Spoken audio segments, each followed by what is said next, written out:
coon is derogatory of yes black people. Okay. Yes. All right. Okay. In old terms, coon is the shortening of that, and that oh, you're referring to coon. Yes. Now I know. Yeah. Now I know. Yes. I will not tolerate. My friend told me he calls them raccoons. He calls them trash pandas, and that was the first time I ever heard. They're actually surprisingly smart creatures. They are. They really are smart. Which is weird, right? Because don't they have pretty smooth brains? Like, I thought that was like... Most carnivores do, from what I understand. Yeah, he watched that raccoon come in his garage, grab a bowl of cat food, hold it in a hand, and then knocked over one of his beers that he was sipping on it and drink from the beer bottle as it was dripping beer out of it, and then run off with the cat food. Mischievous little fucker. I'm sorry. Smooth intestines that carnivores have, not brains. I totally had my biology mixed. Well, I think there's like a couple other examples that break that mold. So it's like, I don't know, I thought that was the indication for the whole, you know.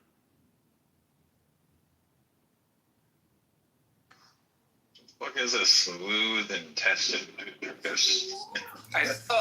It's not as a carnivore's intestines are not as pocketed or is not as long winding of a intestinal setup as like our omnivore or herbivore. Push that shit out quite literally, like yeah. Putrefying meat. Yeah, I was gonna say I don't quite understand the reasoning behind Toast's. I guess is sporadic cynicism, or I guess he enables like irrationality, and he's like, "Yeah, I'm crazy" or something. I don't know. That was like the first time I've been introduced to. Yeah, I've known Toast since about 2017, and I will say this: in his attitudes and in his demeanor and the way he carries himself and the way things usually end up going, he's very consistent. So I have to give him that. He's extremely when you're always gonna get the same Toast,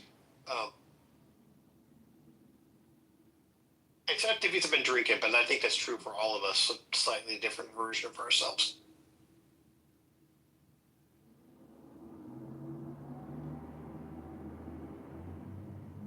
No, but Toast used to, because they all did. See, I came from that Tom Rabbit community. That's where I started this whole thing. And man, if you survived the roasting from that group, you could survive almost anything. Holy.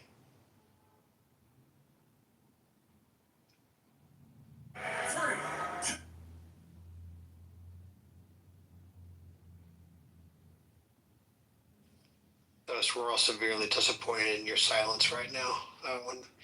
Is there anybody down there in the audience? I would argue that the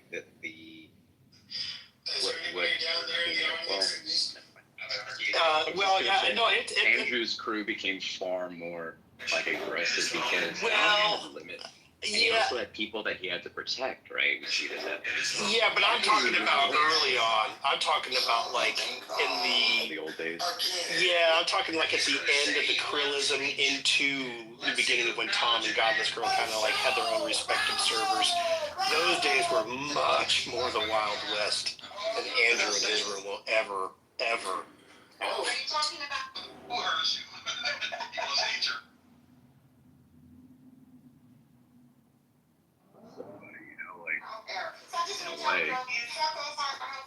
I'm sorry, I missed the first part. Sorry, I'm eating. It's very rude. I apologize. Tom was somebody at one point. Isn't it that person was just like, effective moderator in the old Great Debate days? Like, Andrew, he's a person, obviously, right? But, with the Pokeballs and all that, like, it's difficult. About, like, management and mitigation more than anything else. Yeah, Tom still has that personality type. He still has all his capabilities. I think he just got bored with it. I'm posting selfies on Facebook. He used to be about cultivating the groups and the rooms and the big crowds, but in the last few years, he's been much more about just having a very controlled small room of who he wants in there, and a constant action is just not necessarily is not a priority. Which I Room is being recorded. It's being recorded. Let do that. Yeah, it's like I don't know.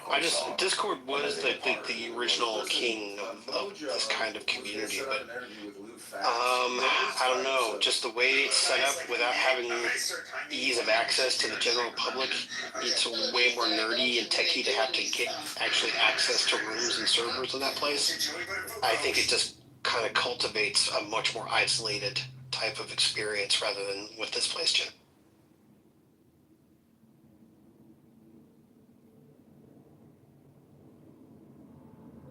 I got tired of it. I left it. Sorry, but why are there more anime debaters on Discord than in Bloomington? Why is that?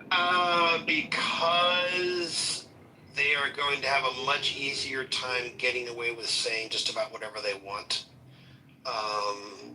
Whereas in a place like this, it's much more strictly monitored because it's much higher traffic.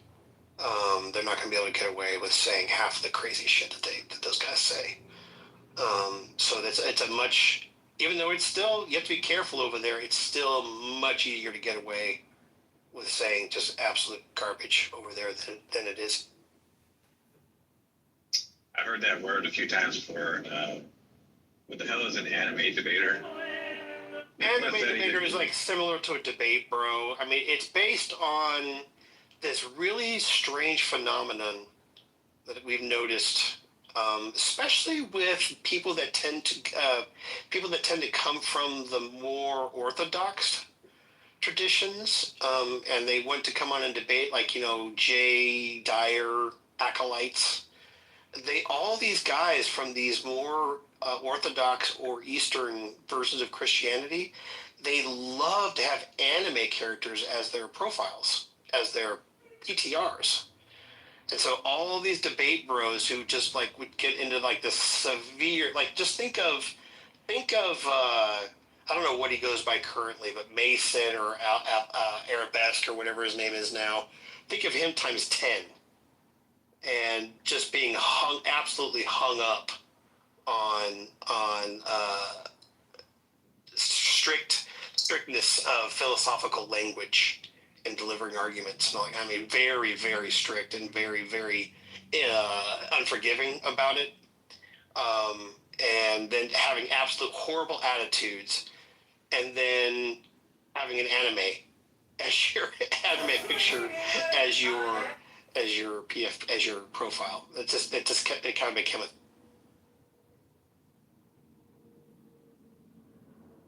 Like even Converse has an anime as this thing. I mean, what the what is that? What is it with the anime? Why are all these guys so fit? It's male. I don't ever see, unless I'm wrong, I don't think I've ever seen a female, or very few, with anime profile. So you've got like femcel and incel that lean into the anime community, but then you also have it overlapping with like other communities, right? There's something about anime that's always been very important to the Black community. It needs to stay that way. You know what I mean? Yeah, but with the anime debaters, and especially with what confused me is the severely orthodox types adapting that symbology, or that's how they represent themselves. So, can you give me an example? Because I'm trying to understand what you mean by that. I don't see it as much. There's not going to be as many examples here because they don't hang out here as much as they do at Discord. But if you can get into a Discord server, Discord far more. Yeah. Like, if you go to Discord, oh god, who's that? Gregory? He's a big time man. He's a pre-supper. A lot of the pre-suppers do the anime debate shit. But they will have literal anime characters, very often female characters, as their PFPs or their whatever they call them over there. I forget. Yeah, PFPs in Discord world is your profile picture. You think it's all to do with like? I'm sorry, I keep interrupting. No, you're fine. You think it's all to do with? I've had this thought before. Like, not all anime is the same, of course, but a lot of the mean kind of like common garbage anime, they still kind of pander to a stoicism that I think like is in Japanese culture. And I think that coincides with the stoicism of but the anime has nothing to do with anime debating, right? The term is just because like the technique first got popular about people arguing who their favorite cartoon characters were, and like hypothetical situations they'd be in, like, you know, who would win, Goku or you know, some other person, right? That's So fair. like that's where it came from, but it had nothing to do with anime. No, that's fair. I think along the way we've ended up covering the territory of anime debaters, but also those who use anime in their PFP. You know, I guess I was speaking more to the latter. Yeah, well, there is a lot of. Why would a pre-supper even want that? You know, like there's a lot of coincidental link up there, because a lot of those debate bros, you know, the other word for them is debate bros. A lot of those guys, they will have anime profile. It's crazy. Now, given my daughter is majorly into Eastern culture, you know, Far Eastern culture, and she turned me on to a couple of those, like, you know, Death Note, absolutely fascinating. Attack on Titan, pretty darn crazy and fascinating as well. Now, Overlord, that was a great series. no, I haven't seen that one yet. If you recommend it, I'll check that out. But most of it annoys the absolute hell out of me. But okay, cool. My daughter actually went. There's a local Comic-Con. It's not Comic-Con. It's called MTAC. This thing they do here in Tennessee. It's kind of like a Comic-Con for Tennessee, or I guess that's what it's about. But anyway, she actually dressed up. She made herself a Death Note costume. She was literally a big Death Note walking around. You could open the front flap and sign it. She got like 350 signatures on it. She couldn't get You 5 open the feet. cover, do you like see her boobs? This is my daughter we're talking about, bro. Oh, sorry. Still, that's an amazing costume. How could you possibly say something like that? What the fuck? It literally starts off saying this is a story about my daughter. My fucking daughter. I seriously don't think he connected that in his head. No, there's no excuse. He wasn't paying attention then. There was no way he was paying attention to anything you said if he forgot. Yeah, I wasn't listening very closely. I'm out playing ball with my dog. I had my clip. But it is funny. It's funny that Why happened. don't you why don't you shut the fuck up if you're not gonna pay attention to the conversation? Why don't you maybe just shut the fuck up then if you're gonna not pay attention to anything. I just love having my Clint Eastwood Charles Bronson moment there for a second, where I said to my daughter, bro, and dead silence. That scared Jude straight just then. Yeah, I'm outside playing ball with my dog right now. I can't listen to anything. Oh, that's so wholesome. Now you gotta say something inappropriate about his dog, Andrew, because that's. Your dog has one testicle. Yeah, I don't. Your dog has big tits. Something like your dog. When you open up your dog's costume, do you see big? Yeah. Yes, I do. Absolutely. Like when I take. That's why every Halloween I dress her up. Like first I put fake boobs on her, then I put her in a giant book, and then I tell people to open it. Oh, somebody else has got their dog with them too. And Jude is also a Death Note fan. Crazy. You know what? I stopped after. I think I watched the first full season, and I think I started part of the second. But for some reason I stopped. I don't remember why. Like it was really good. It does have some laggy spots. It does have some laggy spots that you kind of get through to where. Yeah, maybe it just got too slow at a certain point, and came in, and then I never went back. I don't remember why. Slow. No, Judd. I honestly, I can only speak for myself, but I feel the same way about that show, and it's garbage. Which one? The first half of the season, the first season, great. The second half, pretty good. But yeah, there are slow bits, and that could be the reason why I stopped. It's years old now, so I do not remember at which point I stopped, so I couldn't tell you if that was the reason. Hey, listen, I am no anime connoisseur, but I enjoyed that one, and I enjoyed now Attack on Titan and those. You had to push through some laggy spots where I never got past the 4th episode on Attack on Titan. It's not even that I disliked it. it just didn't resonate with me at the time I was watching it. Yeah, for some reason it did for me, but I totally respect that. But it did. Those I've tried to watch a few others and I get kind of annoyed with it after a minute. But and also I think there could possibly be another reason why a lot of maybe guys, incel types. I don't know if you guys have noticed how they tend to draw females in the anime world, but What do you mean, Andrews? Could you please tell us more? Describe. Well, let's say they're wearing a costume. Let's say they're dressed up like a book, and you open up the front cover of the book, right? What would you expect? And it's your daughter? Not. No, not this time. Anyway, okay, so they're okay. My daughter did get me to watch another one with her because it's something we would do when she was still in school. So I did watch some of Naruto. I did watch some of that. And that one blonde master, what the fuck reason could they possibly have had for giving a blonde? Are you talking about Tsunade? Tsunade knows my name. Yeah. She's actually like in her 70s, but she uses a technique to look like she's 30. Dormammu, she calls him. She's channeling from Dormammu. Huge tits, yeah. I mean, just absurd. I mean, that was the most absurd one I've ever seen. When I saw that on screen, I'm like, "You've got." Well, Asians are big on huge tits, right? Because the Asian women just tend to have small breasts, right? Partly genetic, that's why they make them partly because they don't have a high calorie big diet. Okay.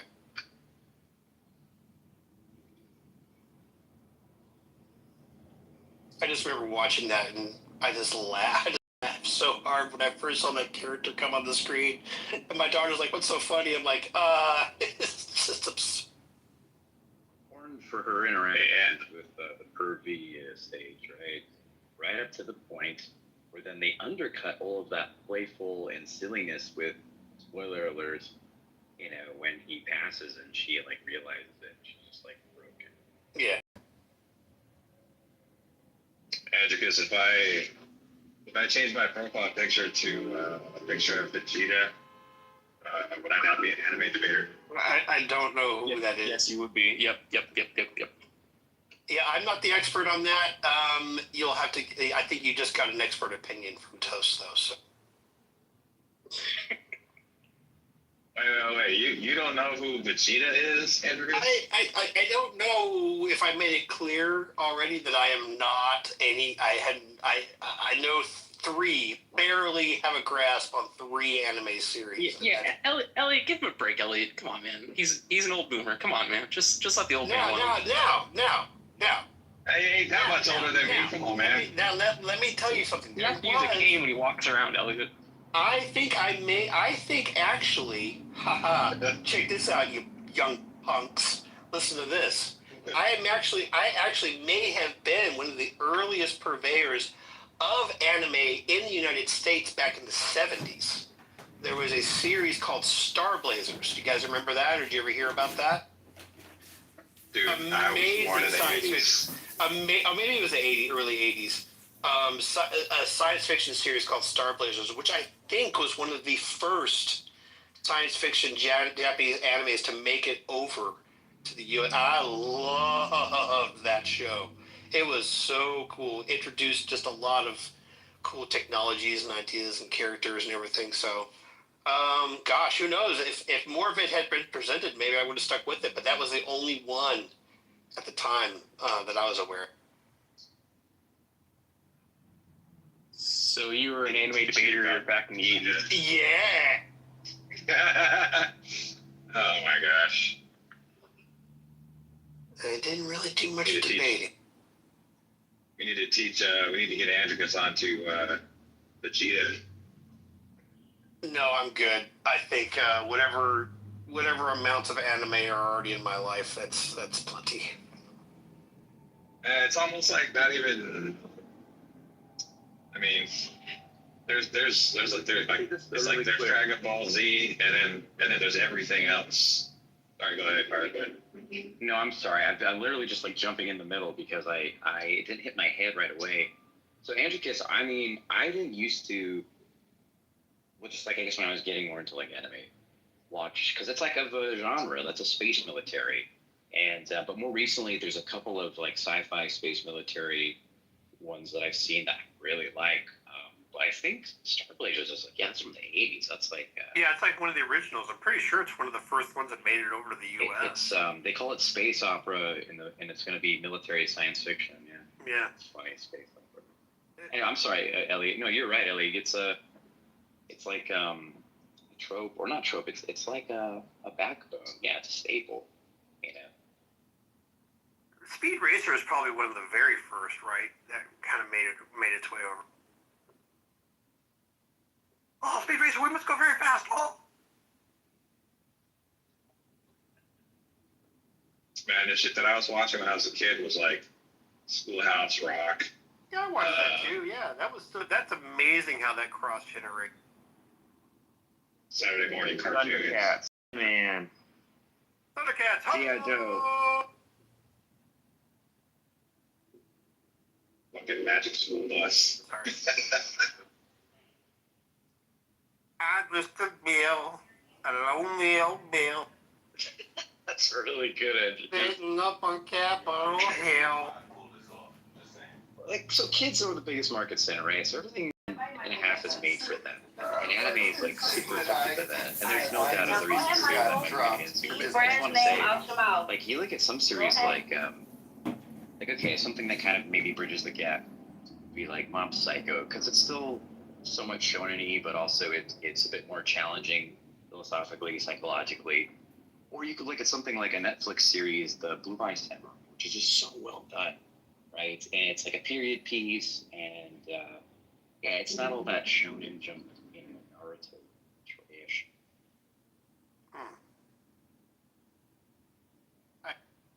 He felt that he was being forced to feel empathy for others or whatever. So, both came to the same conclusion.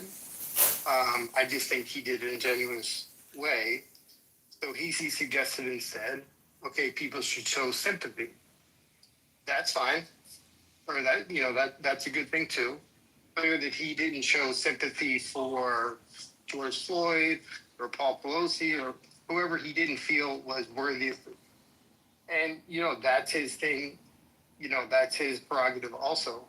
But the bigger problem is now when people on the left, like a Jimmy Kimmel or someone else, doesn't show adequate sympathy, or actually says, instead of saying nothing, says something that doesn't show the performative sympathy that, that the right is doing right now, they get canceled. And I thought we were against cancer, but I guess not. So, it's just a lesson in you have to show the performative sympathy that the right requires in order to not get canceled by the right, who is railed up and down against cancel culture. That's it. I'm pretty sure I'm in the queue now. Can y'all hear me? Yeah. All right, so it sounds like, real quick, just point of moderation, and then you got it, dope. It sounds like that niggas want to get their rocks off, right? And I see what Louis and AK is trying to do. Y'all just trying to, just be chaotic, right? I'm not opposed to being chaotic, right? But let's just wait till the queue. And then once the queue goes, you guys can rage bait each other all you fucking want, right? And I'm actually getting ready for a date. So, at one time... take us on your date with you. Take us with you. No, y'all niggas got it after that. But seriously, y'all have to stop hijacking the conversation for y'all little petty beefs. It's annoying. I was on topic. I was addressing the point. I was tying it in. I was tying that crybaby. Nobody was saying anything when Brad was calling everybody a faggot. Oh my God, here we go again. Nope, we going past that. And he's not even here no more. So thank you for the feedback. I know what you're talking about. I was doing that with Concrete. You're right. I should have waited my turn and did my. I appreciate that, brother. All right, go ahead, Dope. It's your turn. Yeah, I was gonna talk about. We probably haven't even brought it up because that shit show that we just witnessed. But about like 10 or 15 minutes ago was brought up how, you know, Charlie Kirk isn't not much different from Nick Fuentes, and that the discrepancy between their viewpoints is not much in a function, like in the most basic analysis of the two, and that's just false, obviously. Like, if you're gonna be, it's one thing to criticize Charlie Kirk on the key point. Yeah, on the key points too. On the key points, like what would count as the key points? Immigration. Yeah, you could say Charlie Kirk is basically Charlie Kirk is Donald Trump. Maybe Donald Trump is the same as Nick Fuentes on immigration. You don't know Nick Fuentes. Like, you don't know the Groypers, bro. Like, all it takes is like just a very minuscule analysis for these people's viewpoints, and you'll understand the difference. This is like me saying AOC is not much different from freaking like Marxist communist who wants to destroy all capitalists. Like, I could understand on certain points where you feel like, oh, you know, Charlie Kirk is more far right than I would like for the average right winger to be, but he's not Nick Fuentes. And just go to an average Groyper account on Twitter and you'll see what I'm talking about. They were calling Charlie Kirk a cuck to Jews just like 2 months ago. So it's not the same at all. And I think for people to kind of paint him as that, it goes to show that, I mean, I don't think it's going to help our political dialogue if we're going to ignore those types of nuances. You could say what you want about Charlie Kirk. He's not the most extreme far-right person. He's pretty much the average MAGA political pundit. And say what you want about MAGA, that's Charlie Kirk. It's not the same thing as the average neo-Nazi. I know you don't want to believe that sometimes. A lot of left-wing will play the two, but they're not the same. And calling Charlie Kirk a Nazi is not going to stop any of the actual Nazis from moving further right, unfortunately. And I say this as someone who fucking hated Groypers and still hates Groypers. So we have to be honest with each other. Is that the insurrection on the Capitol? Q. Can I be thrown back in the queue? Carolyn, can you add me? Yes. Can you add Ashley? Yep. You heard me? I got you. Carolyn, I'm next in the queue, correct? Oh, shit. Can you hear me? Yeah, we can hear you. I'm next I don't know where I am. I didn't write it down. No. Done. After done, then it's Go Poppy. Then after Go Poppy, we'll go back to Louie, and then Ashley. Okay. Wait, you forgot about me? Oh, I apologize, Pure. My bad, Pure. So after done, it's Pure. Then we'll go from Pure to Louie. Pure Gold, Louie, Ashley. Cool. Okay. It was supposed to be Gold and Pure, but all right, go ahead. No, you wasn't Samoa. No. So I'll put you to the end of the queue. No, not me. I don't want to be in the queue. Okay, I want to clear something up real quick because I don't move away from things that people say. I'm not here to do performative. I'm not here to just get my rocks off. I'm actually here engaged conversation that's being had. I think it's a good conversation. But I want to I want to address something ferociously attacked. Okay, when I brought out the point that that Charlie Kirk disrespected George Floyd in his death, okay, but now people are asking us to who don't really care for Kirk to have empathy and sympathy and don't be disrespectful of him in his death. Somebody admit, now I'm not going to mention names because I was told not to, but I think we know who it was. Somebody came off the mic raging, saying you can have sympathy for that criminal, empathy for that criminal. He put a gun to a pregnant woman's stomach and all this stuff, and just raged. Now I was called out earlier because I had to eat it, and I had to humbly eat it because someone said, done with it. That whole Carrie Underwood story is a meme that was started on the internet. That was an internet thing. Well, here, I'm going to up you one. That you just said was some shit that was started on the fucking internet. And Candace Owens and all of these fucking right-wingers who didn't care about whether it was truth or not, they fucking ran with it. And I'm going to prove it right here. Okay? I want you to listen to this. I'm going to prove it right here. Give me 1 second. Give me 1 hot second.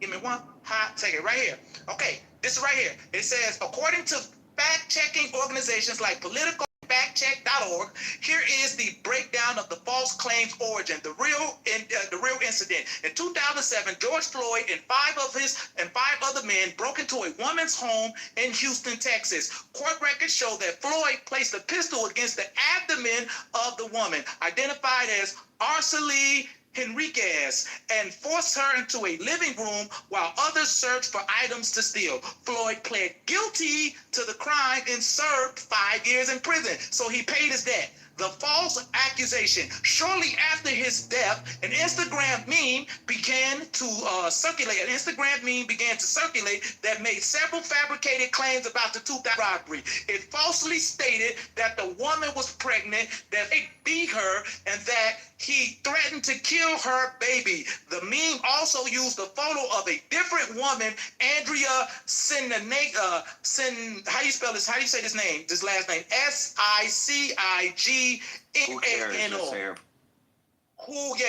Andrea, who was the victim of an unrelated assault in Madrid in 2018 and claimed it was Henriquez. This misinformation spread widely on social. Let me finish. This misinformation spread widely on social media platforms. High-profile commentators, including Candace Owens, repeated and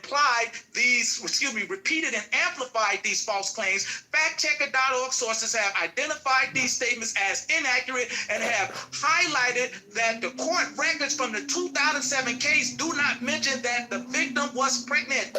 Okay, so what I'm saying to you is this here: your hatred for this man and trying to, I don't know, make it not what it was, racially motivated, disrespect of that man's humanity. You were so fucking hell-bent on denying this man his fucking humanity that you were willing to accept some bullshit off the internet. But you want to talk to me about fucking Carrie Underwood and come off the mic yelling and fucking shit. Do like you told me. Do your fucking your fact checking and shit. Okay, because that is fucking poor scholarship and that is unfair to that man. Like I said, this guy here, okay, made fun of a dead man, but now and call him a scumbag, okay, and can continue to pump the lie that this man died of fentanyl when both corners said opposite. Let me land my fucking plane. I'm landing here. Shut up. Hold on.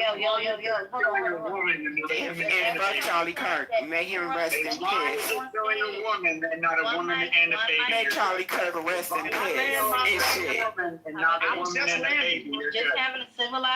We were just having a civilized conversation, and now all of a sudden you guys are acting out of control. I don't know if Nathan came back or what, but we were just having a civilized conversation. I'm saying, if anybody interrupts anybody during speaking, I've already got warnings, you will be dropped to the goo. Please allow Dunn to be finished. We have a queue. If you want to be added, just put it in the chat. Please don't come on stage trolling. Go ahead, Dunn. Thank you, sir. I'm landing here. I'm landing here because, listen, I don't care about all this extra shit. You can talk about me putting emphasis on it by, kind of raising my voice a little bit, cursing a little bit. That's just me putting emphasis on it. I'm standing on the actual documentation. The fact of the matter is that is a meme that was started. They used a photo of another woman in another situation and the original woman, and the bottom line is he didn't do that, okay? That he did not do that. The man did 5 years in prison. He paid his debt, okay? He paid his debt. But yet you guys pumping that false lie because you hate this guy and you hate black people.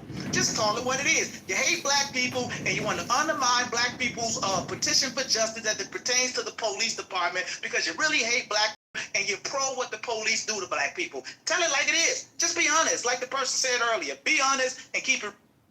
You realize he was in the event of committing. All right, excuse me. We have a queue. Excuse me. Yes, I got you, Brad. Guys, we have a queue right now.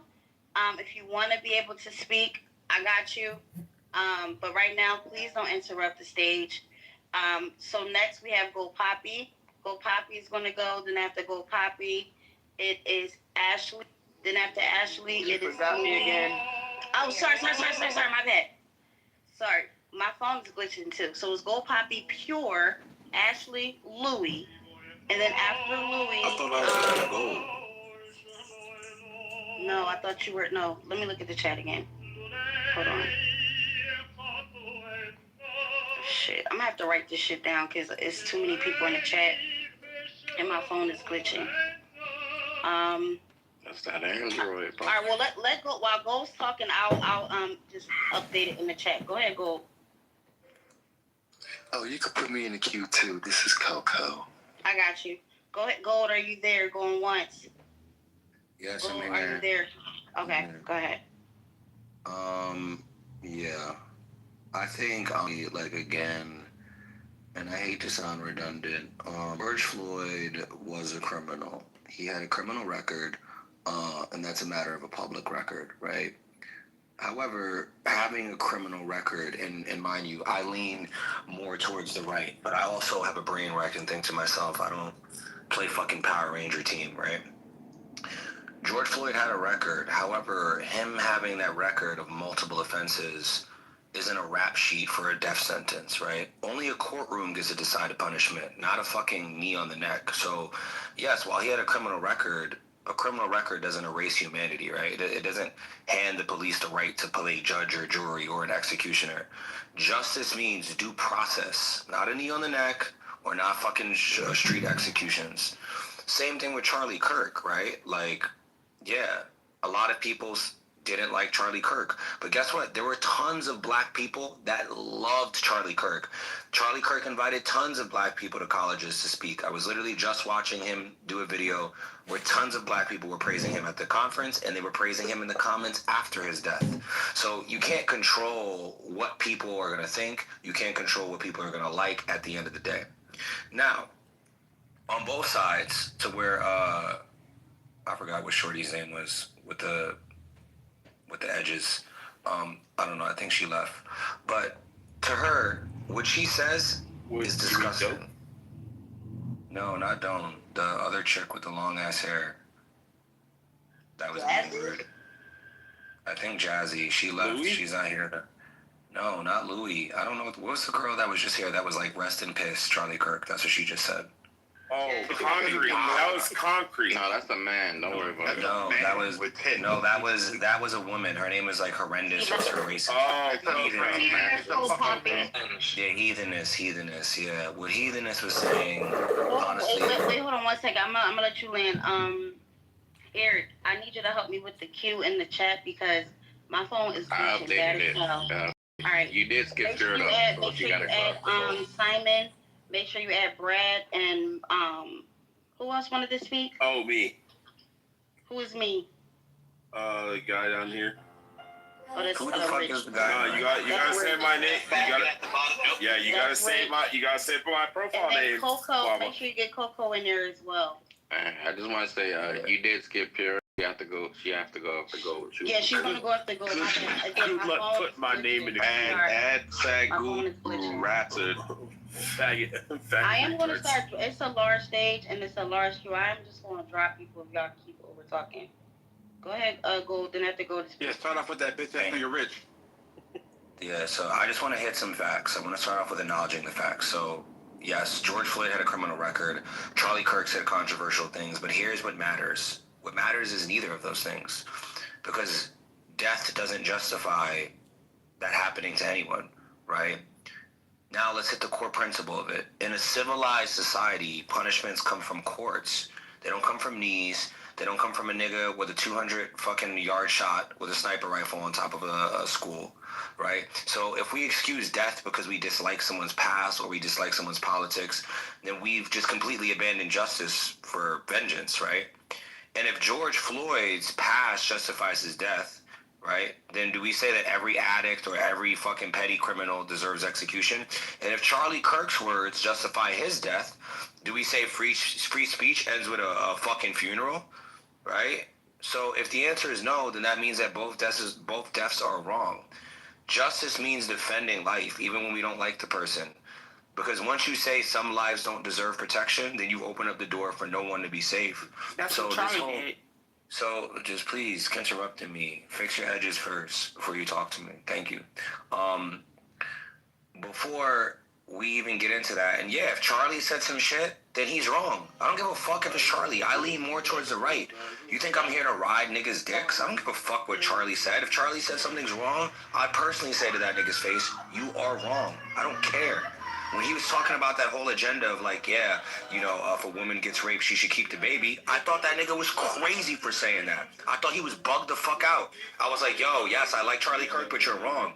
So niggas need to realize just because niggas rock on one side, they rock on the left or they rock on the right, doesn't mean that I'm going to sit here and condone what somebody said because they wear a fucking MAGA hat and because I agree with 90% of what they said. He could have said 90% of the greatest shit of all time that I agree with. If the 10% of what he said of what he said I didn't agree with, I'm not going to agree with it. I'm not a dick rider. That's one thing I am not, for sure.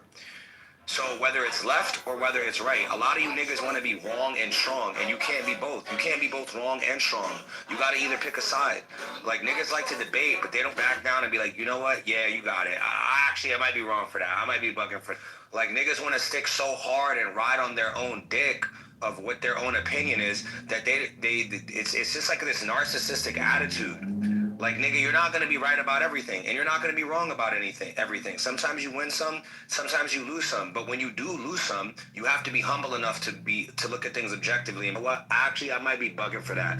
Let me take a step back and look at things objectively. But no, a lot of you like to use your emotion, you use your anger to refute your logic when it doesn't make sense. Take a step back. Calm down, go take a fucking walk around the block, get a chopped cheese in Arizona, smoke a blunt, and then come to your senses and realize what the fuck that you're actually saying on this app. George Floyd didn't deserve to die. Charlie Kirk didn't deserve to die. Whether you agree with both of them niggas, whether one was a criminal or one was a nigga that was outspoken, it don't fucking matter at the end of the day. The nigga didn't deserve to get shot in the neck. And another nigga didn't deserve to have his knee on his neck. Both of those niggas died from neck incidents, and they didn't deserve that, point blank, period. And I don't care what anybody else says at the end of the day. That's my fucking point. Land. Coco loved everything he said, especially the dick All right, it's Pierre's turn. Rich, if you interrupt, you're going to get dropped, bro. I believe that people have a right to feel however they feel about whomever. But as you are feeling, however it is you're feeling, I'm finding that a lot of people have instead of consulting with the God in them, have made themselves God and made them the arbiter of who should die and who should live. It's almost making me feel like we're back in the days of Caesar, whereby watching somebody die was a form of entertainment. Have we become so callous to the value of human life that we don't see the value anymore? Now, I'm not, to be totally transparent, I'm not mourning Charlie, nor am I celebrating his death. I'm not celebrating his life either. I think he said some rather abhorrent things that I don't agree with. However, I'm not celebrating the fact that he was shot. Both Charlie and George had value to their life. What I'm wondering now, do you think there is a way that we can have discussion that makes us reflect on the value of life, of our own lives, of how we're valuable in the world, and can we make their lives mean something? Whether you feel like it's the worst of the worst or the best of the best. Are these people who are just, dying in vain and their reputations are in a dirty alley somewhere? Because I've found, this person deserves to be in hell, that person deserves to be in hell. And the only person who really gets to say who deserves to be where is God. And last I checked, none of us were that. Because if I were God, there'd be a whole lot of people here and then probably a whole lot of people not here. So yeah, I would just respect implore you at some point during this conversation where everybody has a right to feel the way they feel and has a right to voice themselves feeling the way they feel. If we can eke out some value for the world regarding both of us and land. Thank you for that, Pure. Eric, who's next in the queue, darling? Even though you're really not a darling, but who's next? Give me a second. I got you. It is Louis. Did I again? No, You're after Louis. I was after Pure. Yo. No, I was after Pure. No, the news were. But go ahead. All right, go ahead. He's allowing Ashley to go, so go ahead, Ashley, and then go ahead. Jesus Christ. Go ahead, Louie. Ashley, which one you want? You want to go first, or you want to go after Louis? Go ahead. No, go ahead, Louie. Man, y'all being real petty right Go now, ahead. bro. Can you hear me? Go ahead. You there? Louis, you there, love? I didn't get it. Go ahead, ladies first. Go ahead, Ash. All right, Ashley, go ahead. Let's roll. Okay, I'll go ahead. I just wanted, like, I shared it in the chat, but I saw something and it kind of, like, I have been wondering why this bothered me so much, right? So, I saw a TikTok and it said in 2020 found out who would be okay with killing a president. In 2025, I found out who would be okay with killing me. Wizardry and witchcraft. And it struck a chord with me, and I think a lot of it right now from the conservative side is fear. Because we're seeing people, like, justify and celebrate somebody's death. Somebody that a lot of us share, not all, but a lot of the same views as. I have an idea. And I think that's the truth, and that's the underlying matter, it's fear. And I think a lot of people discount that. And not a lot of people are speaking up about that.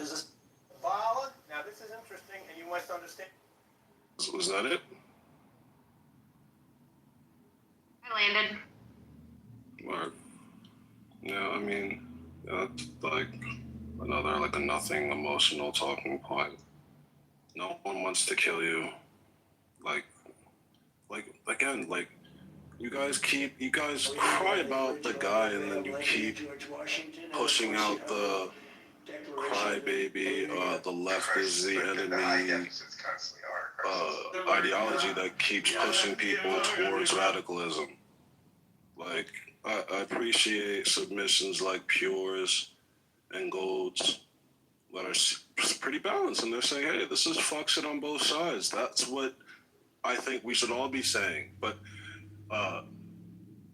there are people who are unhinged, who aren't saying that, who are like forcing people to bow down or like forcing sympathy out of people. No one owes anyone sympathy. If you thought George Floyd lived a deplorable life, you don't have to mourn his death. If you feel like Charlie Kirk lived a life speaking about deplorable thing and espousing deplorable ideas, you don't have to mourn his death, but like, we could all come to some sort of midpoint and say, yeah, it was fucked up that they were killed the way they did, the way that they were. But I don't think we can have that conversation when we have people like trying to pull on emotional heartstrings, pushing this idea that like the left's the enemy or the right's the enemy, or like it's just like you're all falling into it. Like if you're not saying anything other than let's pull it back and figure out like where we've lost the point to where we hate each other so much to where we'll kill each other for our views, like then you're not adding anything productive to the sphere. If you're forcing people or saying you must cry for Charlie Kirk, you're adding nothing to the political conversation. All that shit is just like fucking like emotional. I don't think you understand. Emotional jerking off. What are people asking? I don't think you. Well, I think you fundamentally. Nah, I'm gonna go on camera. No. Let me just humor him for 1 second. No, that's not fair. No ISOs. It's not fair. We gotta keep going. All right, well, China next. This is, that's pretty much it. Like, just like we have to all pull it back, like be real with ourselves and stop fucking this emotional jacking off, like forcing people to feel bad about it. No, everything has happened. And like, where are we going from here? Are we going to continue down the road that we've been going this far, or are we going to like pull it back? And it seems like you guys on that side don't want to pull it back. That's the reality of it. That's what I hear whenever you guys fucking open your mouth and make a submission. It's just more tension, more them versus us, more division. But go. All right, from the looks of it, is Simon going next? Yes. Okay, go ahead, Simon. So just to address Omni's point, like nobody is demanding anyone more Charlie Kirk's death. The values of America are pretty specific, and it's to abide by like basic, you know, life requiring values like free speech. So the whole is that if we can't all come together as a nation to all be able to say that nobody should die as a result of, you know, a person doing like the most basic American values, like what like it like we're flabbergasted by people saying like this person deserves to die, or yeah he or you know, however they want to phrase it. The whole point is that Charlie Kirk did American things. If you can disagree, I agree with, you know, almost everything he said. It's a travesty, and compare that to George Floyd. I think it's a massive perversion of like, you know, like the events that actually ended up happening, regardless of, you know, how George Floyd died. Like, you know, we can go case, we can take it case by case, but he doesn't deserve to die. I think. Yeah. So I mean, I don't think you understand what people are fundamentally saying about Charlie Kirk in terms of like the response that people are getting, and you know, cancel culture is warranted for people who fundamentally disagree with the most basic values of America, because it's, you know, free speech. Nobody should die for just speaking. Thanks a lot.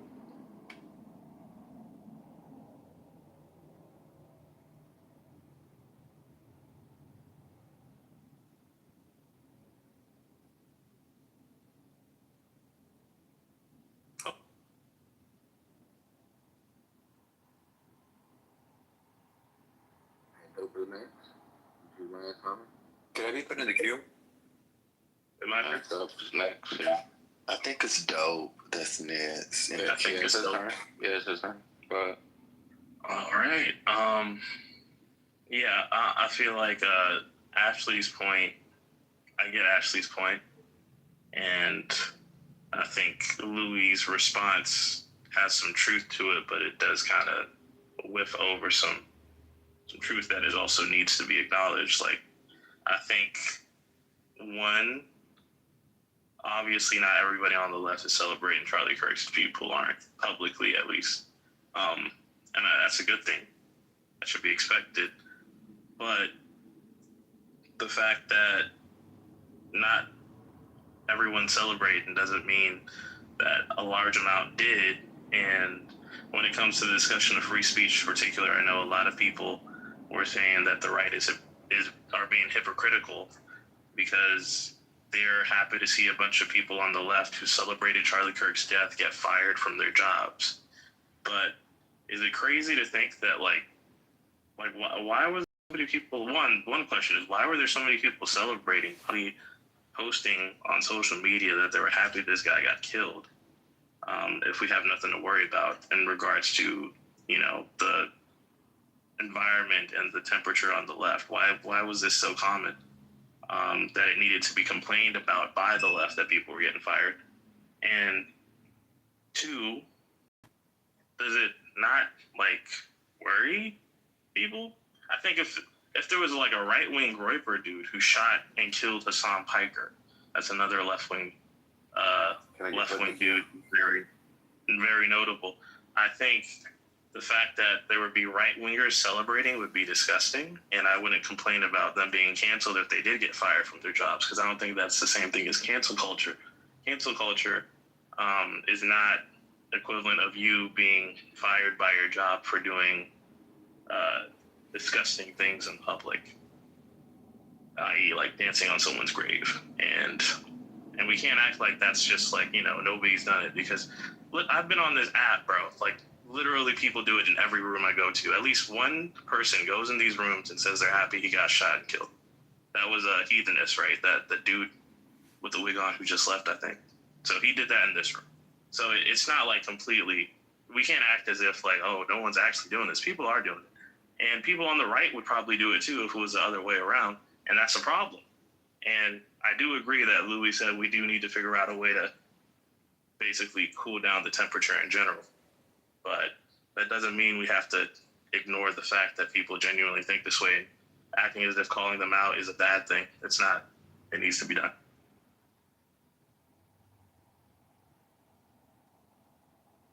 We have Brad. Yeah, I find this, we're going to go, it's just an emotional response and then give us a tirade of another emotional response. So let's remove the hyperbolic. So, I don't know, for the last, since Trump came down the escalator in 2016, conservatives were kind of having their internal dynamic. We had our own Revolutionary War internally, or our own civil war, if you will. Trump won out, MAGA won out over it. There was a lot of divisions. There was a lot of hurt feelings in there. Conservatives, Republicans, MAGA all came together, libertarians, and we all sat down and said, well, what is the best for our party going forward? We don't all agree. And we kind of said, all right, we'll stand behind Trump. Trump got up there, and he did some good things. Whether it was at 100%, no one ever looks at that. But then, the pandemic happened, and we started to see a shift in our group. We were told we were authoritarian, so conservatives sat back, Republicans sat back. MAGA was the one saying, no, we need to fight. And people were like, no, we just need to relax because the left is upset again, and we don't want to hurt their feelings. The left went on and exploded. They fired nurses and doctors for questioning the efficacy and the protocols that were in place for the pandemic. Newspaper reporters were fired. New York Times reporters were fired for questioning politics or questioning anything that was outside the norms of the left. We watched shows, Hollywood stars, music individuals get fucking crushed and canceled by the left. We saw a Me Too movement that rose out, fucking lied on a bunch of shit, and then fizzle out, canceling a lot of people on the left. Oddly enough, that fucking governor running in New York City and has a shot to actually win it, which is fucking wild to me in its own right. But this is the rhetoric. And again, it was always there. We went through and watched them, parents in Virginia as domestic terrorists sit there and look at a religious group and sent police to a Jewish ceremony at a synagogue and have them arrested, and watch de Blasio fucking put that on CNN Live. We watched, Ray, and various other entities under the past administration, under the left, sit there and call out and say, hey, the most dangerous thing is a Catholic fucking person in America. We're going to just brand a whole fucking group of religious as terrorists. But then, and everybody accepts it, particularly they went fucking nuts. And then when people said, Christians on the right said, hey, this shit in Detroit right now where you have a Islamic mayor saying we're going to rename Main Street Osama bin Laden Avenue after a Hamas fucking proponent and terrorist and advocate, non-American. We're going to rename that street.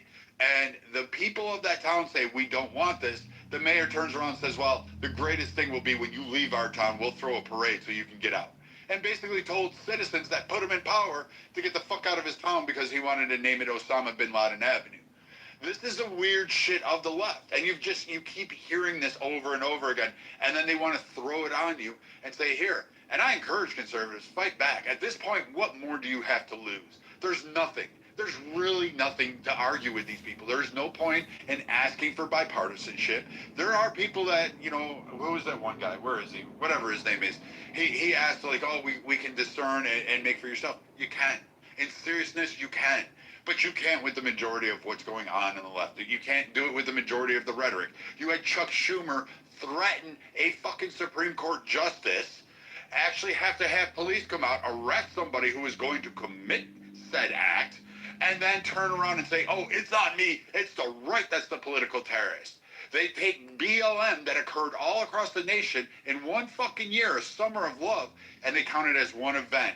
Not counting the fact that David Dorn had to fucking die and bleed out while his family watched it live during fucking a political protest. But they don't count that as violence. No.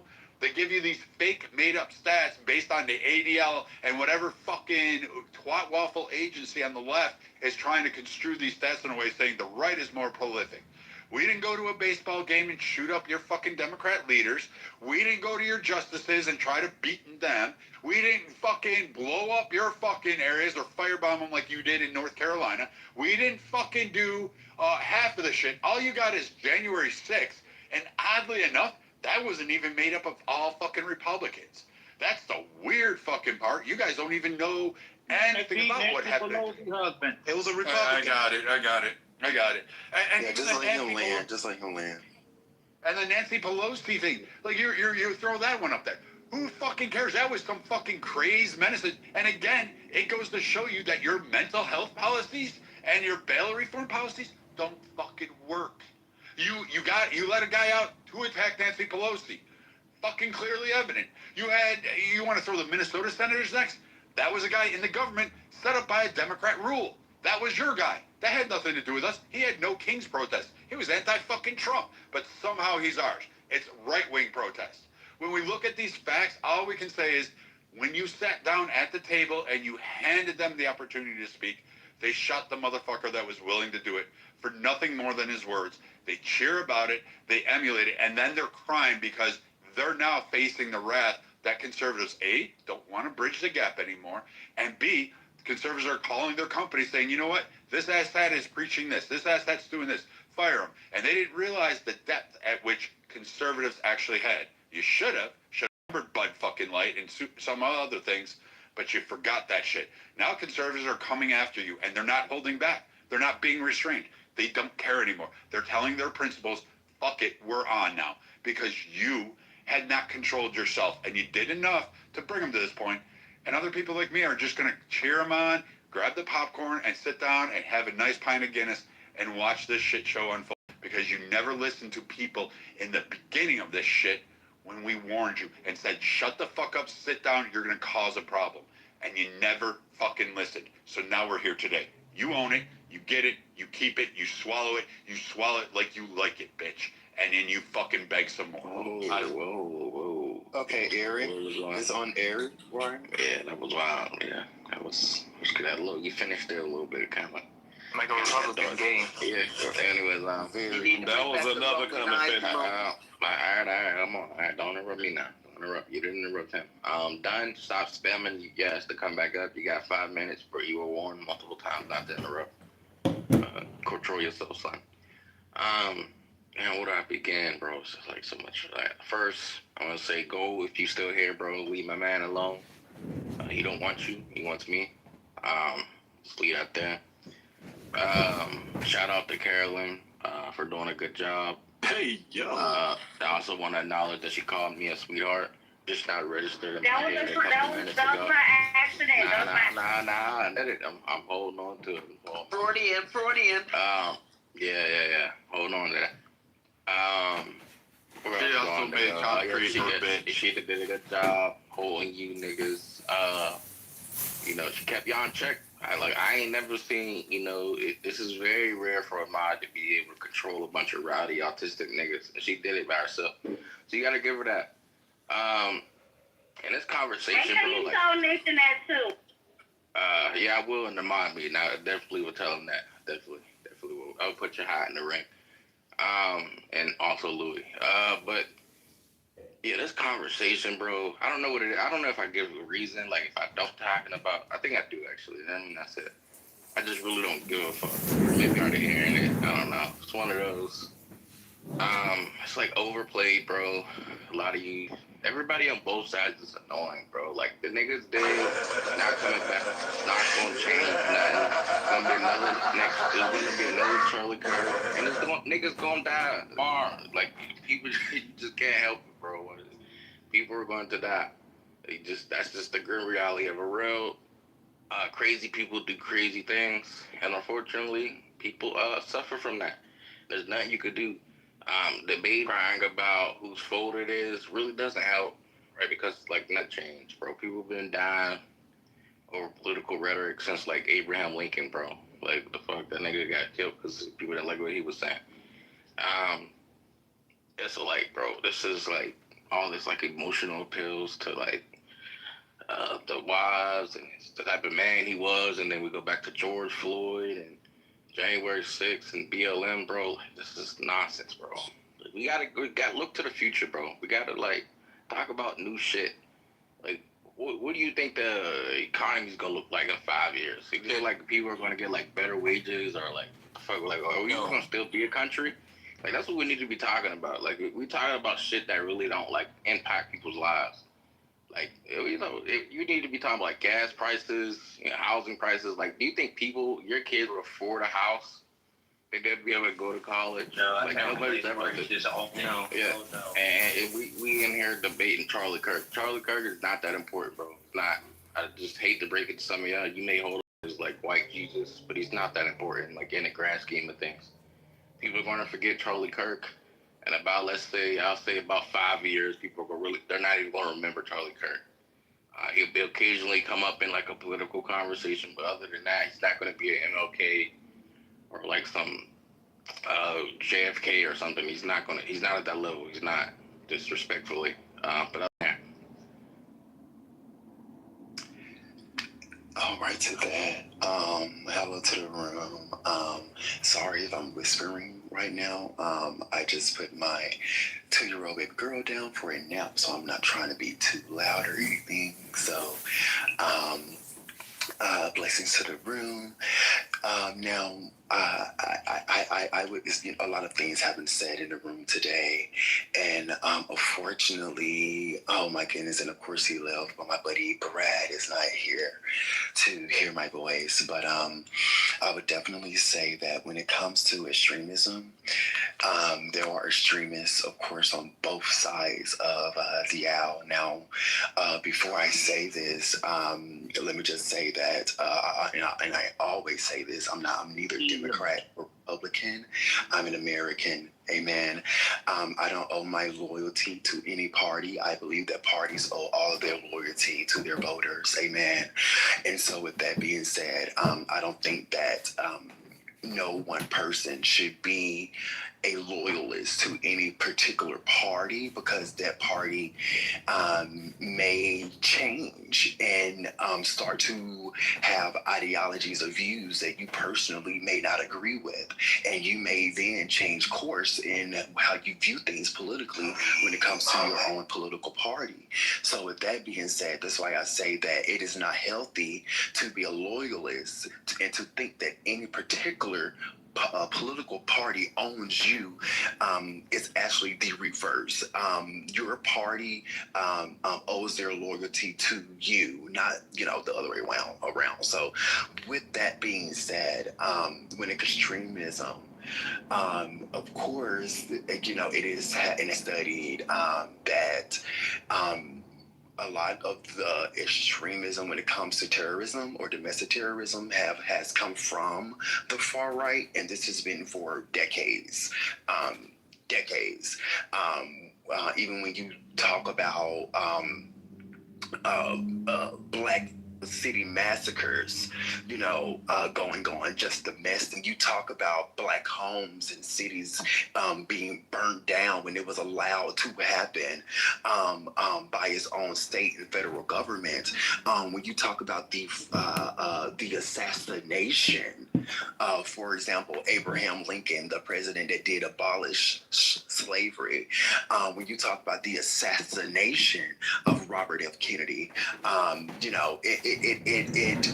it goes to show that these extreme practices that's been done for years have mainly, when it comes to murders, have mainly been done by the far right or people with conservative beliefs.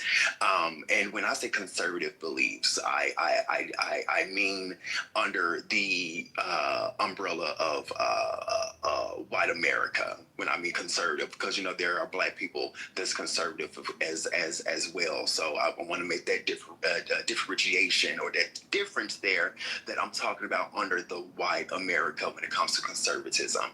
Now, with that being said, going to land land, but landing that point on there's extremism on both sides, but it's already been recorded and studied that a lot of the domestic terrorism that have been a result of an extremist has been from the far right. So with all of the Republicans now saying, oh yeah, the left has apparently been doing this for years, and the left this and the left and the left this and the left that, the right has been doing it for decades. And it's unfortunate that when one of their main influencers are shot and killed, all of a sudden it's a victimhood mentality, and all of a sudden it's apparently it's only the left that's committing these murderous crimes and things of that nature. So, that's one thing. Now, someone brought up cancel culture, and I'm going to make this my last point. Someone brought up cancel culture. Now, the thing is, and I think they try to conflate cancel culture with an executive branch threatening or infringing on our First Amendment rights. Now, it's because of our First Amendment rights that we Americans can practice what is called or have been considered cancel culture. And when I say cancel culture, I mean, like, for example, when everyone got mad at Target for, I guess Target, I forgot what Target had did, but everyone stopped, going to Target and all of a sudden. No, it definitely wasn't training stuff. And it sounds like chest binders. Hello, why are you talking, bitch? Shut the fuck up. Bro, you were asking. DEI Coco. Yeah, shut the fuck up. DEI Coco, love. DEI, yeah, it was. It was the anti-DEI when they did the DEI rollback, and all of a sudden people got mad and upset or whatever have you, and stopped going to Target, whatever have you, because we have the right to do so. That is cancel culture.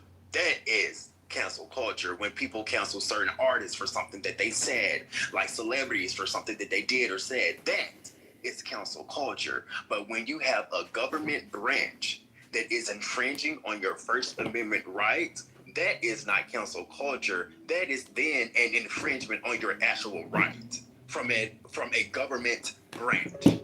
Not, this ain't no, I'm gonna stop listening to K-pop because apparently K-pop people, artists are racist and blah blah blah blah blah.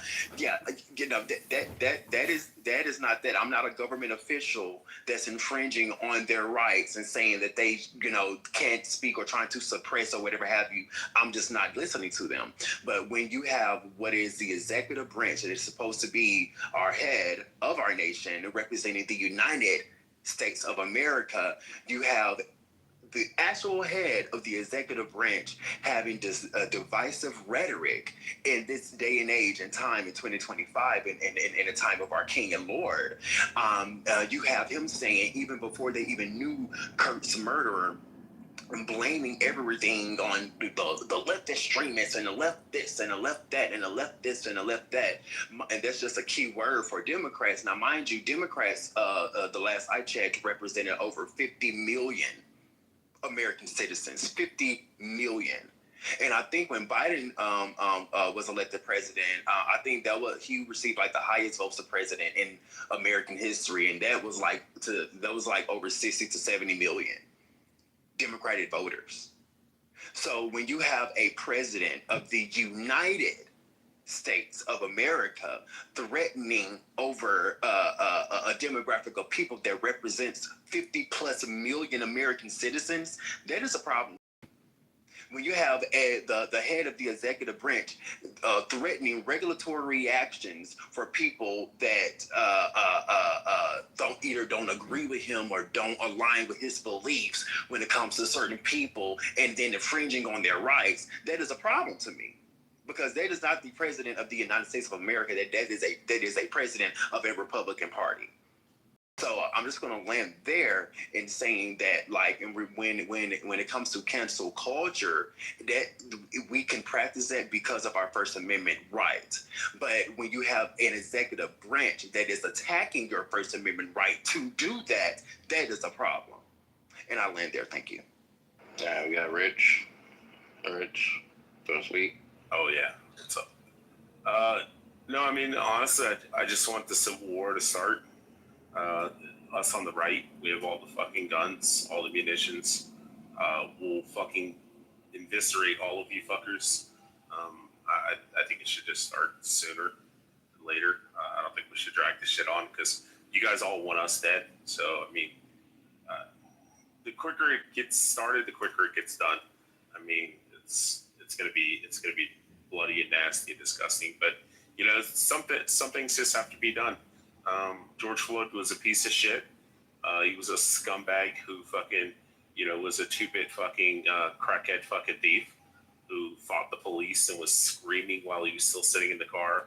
Mama, I can't breathe. I can't breathe. While he's sitting in the car when they're saying, hey, can you just please get out of the car, sir? You know, we need to talk to you. What's funny is, you know, the officer put his knee on his neck. You know, used to work with George's, did security at a fucking nightclub. Him and George Floyd used to work together like 10 years earlier before George went off and became a fucking crackhead, fucking meth head, heroin addict, fucking junkie, you know, that's passing off counterfeit money and shit. You know, and then Charlie Kirk. Charlie Kirk, yeah, I liked how, I can't remember who it was earlier, said, you know, that I think it's Pure or something, and her dumbass summary where she said, you know, that we don't need to put people on one side or the other. And I like how you alluded to George Floyd and Charlie Kirk, because one's actually good on the good side and the other's bad on the bad side. So that actually worked pretty perfect. But yeah, I mean, I just tell all the conservatives and people on the right, stock up on your ammo, stock up on your food, your vacuum sealed food and shit like that. And we'll get this shit kicked off and we'll get it done real quick. And we'll have to let all these little fucking whiny little fagtards on the fucking left, you know, bitching and whining about, you know, the conservatives, because they'll all be fucking dead. So it just let's initiate the fun. All right, some more. Go ahead. And fuck all you faggots. Coco, how'd you get the rolling eyes emoji? I need that right now. Go ahead, Simone. I'm sorry. You should have it. It's on your thing. Some more. Are you there? I guess not. All right, we're gonna move on to Inkin. Inkin, are you there? Yeah, I'm here. Yeah, I just want to say, first of all, Eric, you were wrong. I told you that wasn't a love note in the bullets. I heard you. The messages came out. You pointed out the memes. It's okay. I'll take the W. You can take the L.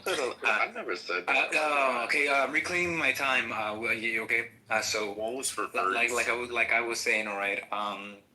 Look, this is kind of fucking simple. Number one, I agree with Eric. This shit is kind of boring. I don't know why the older people get, the more they want wars to happen within their own country. I feel like they're afraid that something historic is not going to happen in their lifetime, which, by the way, it's really not not on the scale of whatever. But the thing is that there's this weird thing where it's like, do you approve of? And you could be like, no, I don't approve of. What Are you if us on celebrating the it? right allow you to kill all the pit bulls, and will you be on our side? Yo, ain't no time to get new propaganda. I will let you kill everyone. Okay, listen. But this is what I'm trying to say. Look, and the puppies. When people say celebrating, it's like, no, I'm not celebrating. I don't approve of it either, right? But then there's this thing, well, if you're not celebrating it and you don't approve of it, then you should denounce it. And that's where I think that's kind of weird, because this whole thing this whole political thing revolves around not admitting that you're wrong and trying to prove that the other side is not right. That's the whole thing about it. This is why it's not enough to say, yeah, I don't approve of what happened, not celebrating it. You need to denounce it, right? Regardless of the fact. Well, what did Ben Shapiro say when the Quebec shooter was, consuming his media like a motherfucker?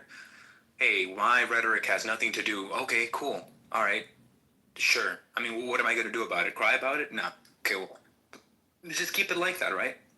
I don't have to approve of something. I'm definitely not celebrating it, but that doesn't mean I have to denounce it, right? I just don't approve of it. And that's the problem. If you're not saying, we were wrong, like that South Park episode, we were wrong, then they want to get you in this weird spot where, do you approve of it? And it's nah. But by the way, if you look up the stats, how many mass shooters in America, where they go and oh, what are they consuming? What are they consuming? Are they consuming right-wing propaganda? Right? Exactly. Are we going around saying well, admit to me right now, look what he was reading. It's something predicated on violence. These things aren't congruent. They don't line up. I feel like this is just a headline. There's not this amount of coverage for, I don't know, when kids get shot, like, mercilessly. There's no push for gun reform, even though, like, the father's like, yeah, my kid had depression. He was on the pills. He stopped taking the pills, and I left my guns out in the living room, locked and loaded, like, every other fucking day. You know? So, yeah, it's kind of fucking boring at this point. Just want to say I don't approve of it. I want to end on that. Don't you worship a moose? All right, we on. Wait, who said if I worship a moose? All right. Bro, I know you're not talking, bro. I know you're not talking with the tikka masala with the fucking like. Motherfucking hum. All right, we're on mic. Mike, are you there? Go ahead. Okay. Go find your spirit animal. Oh yeah, bro. Go eat some cow, bro. I'm pretty sure that's allowed in your house. Eric, can I pick you, Eric? All right. So I'm sure a lot of things have been said. So the first thing is this, is that it doesn't matter what I feel in regards to how people celebrate anyone's death. They have a right to do it. They don't have a right to fucking call for more, right? And people have a right not to hear it if they're on their platform. It doesn't fucking matter how distasteful what the person is saying. I did it when Trump won. I came in this room and I was like, bah, fucking laughing at everybody, whatever. I was allowed to be heard. People didn't like it. People were never, but I was able to say what the fuck I'm gonna say. And that way it fucking is, right? But that should not be confused by saying, hey, look, not allowed to give misinformation in this context, right? It's not the same thing as saying, hey, it's this room, we don't want to hear it in here, we don't want to hear it. People have a right to say what they want to hear on their platform. Go start your own platform. YouTube, Instagram, they got a billion shit. If you want to be heard, you want to talk, go ahead. And if people cry about it, too bad. Change the channel. Do what the fuck you want to do. Doesn't matter. People going to go in this guy's grave. It's someone's property, but at the end of the day, if that's what they say they want to do, it is what it is. So people are going to do what they want to do. Here's it, though. Claim your own. Claim your fucking own. I heard Brad talking about, what the fuck is it called? The thing that at the Capitol, the insurrection. You know what? I'm happy to say they're all Trumpers. I don't give a fuck. Claim them. Shooter right here, he was a fucking tranny. And the only reason why I care about the claiming is because the left-wing media started the narrative as to who he belonged to. I would never care to even fuck a finger because I felt it was so obvious. So say what you say, no matter how wide, whatever, how bound, but claim your own people, bro. That's it. Is there a cue or can I? No. Mike is so silly. My turn. You weren't here? A little bit, no. But I let you go. Then that's my turn. Go ahead. Appreciate you. To everybody that talks about this freedom of speech that we should all have, I think it was Coco that kind of mentioned something about the executive branch doing this. So I guess I'd direct the question to anybody who's on the same side as Coco. Do you think that there should be some sort of intervention if corporations or figureheads of corporations blatantly lie to you? Or should there be no regulation and they should be able to do whatever they want? It's a touchy subject. Is that it's the First Amendment, just like gun reform. Just answer the question, please, if I can keep going. Yes, it's to anybody.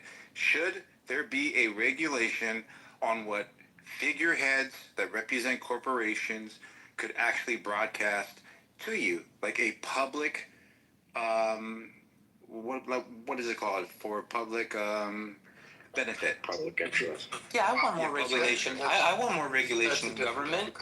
I'm pretty sure it's not going to be a biased, group of people that do that, right? They could be put by political power, or like we have with the FCC. Yeah, I'm all for it. There's nothing dystopian about this line of reasoning. Go ahead. All right, so you don't want a person exercising their freedom of speech by soliciting or describing like pedophilia or something like that on the public airways, right?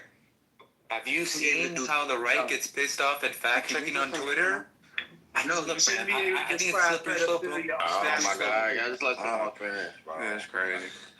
All right, anyway. Yeah, I think that people that are following the narrative of the government is freeing or silencing somebody's right to freedom of speech, I think you should just investigate it a little bit more, be a little bit more intellectually curious on the actual technical aspects of it, right? Like the devil's in the details, A lot of the times when I'm listening to a lot of y'all, you guys don't know what you're talking about, and it's unfortunate. But hey, we're here to get better.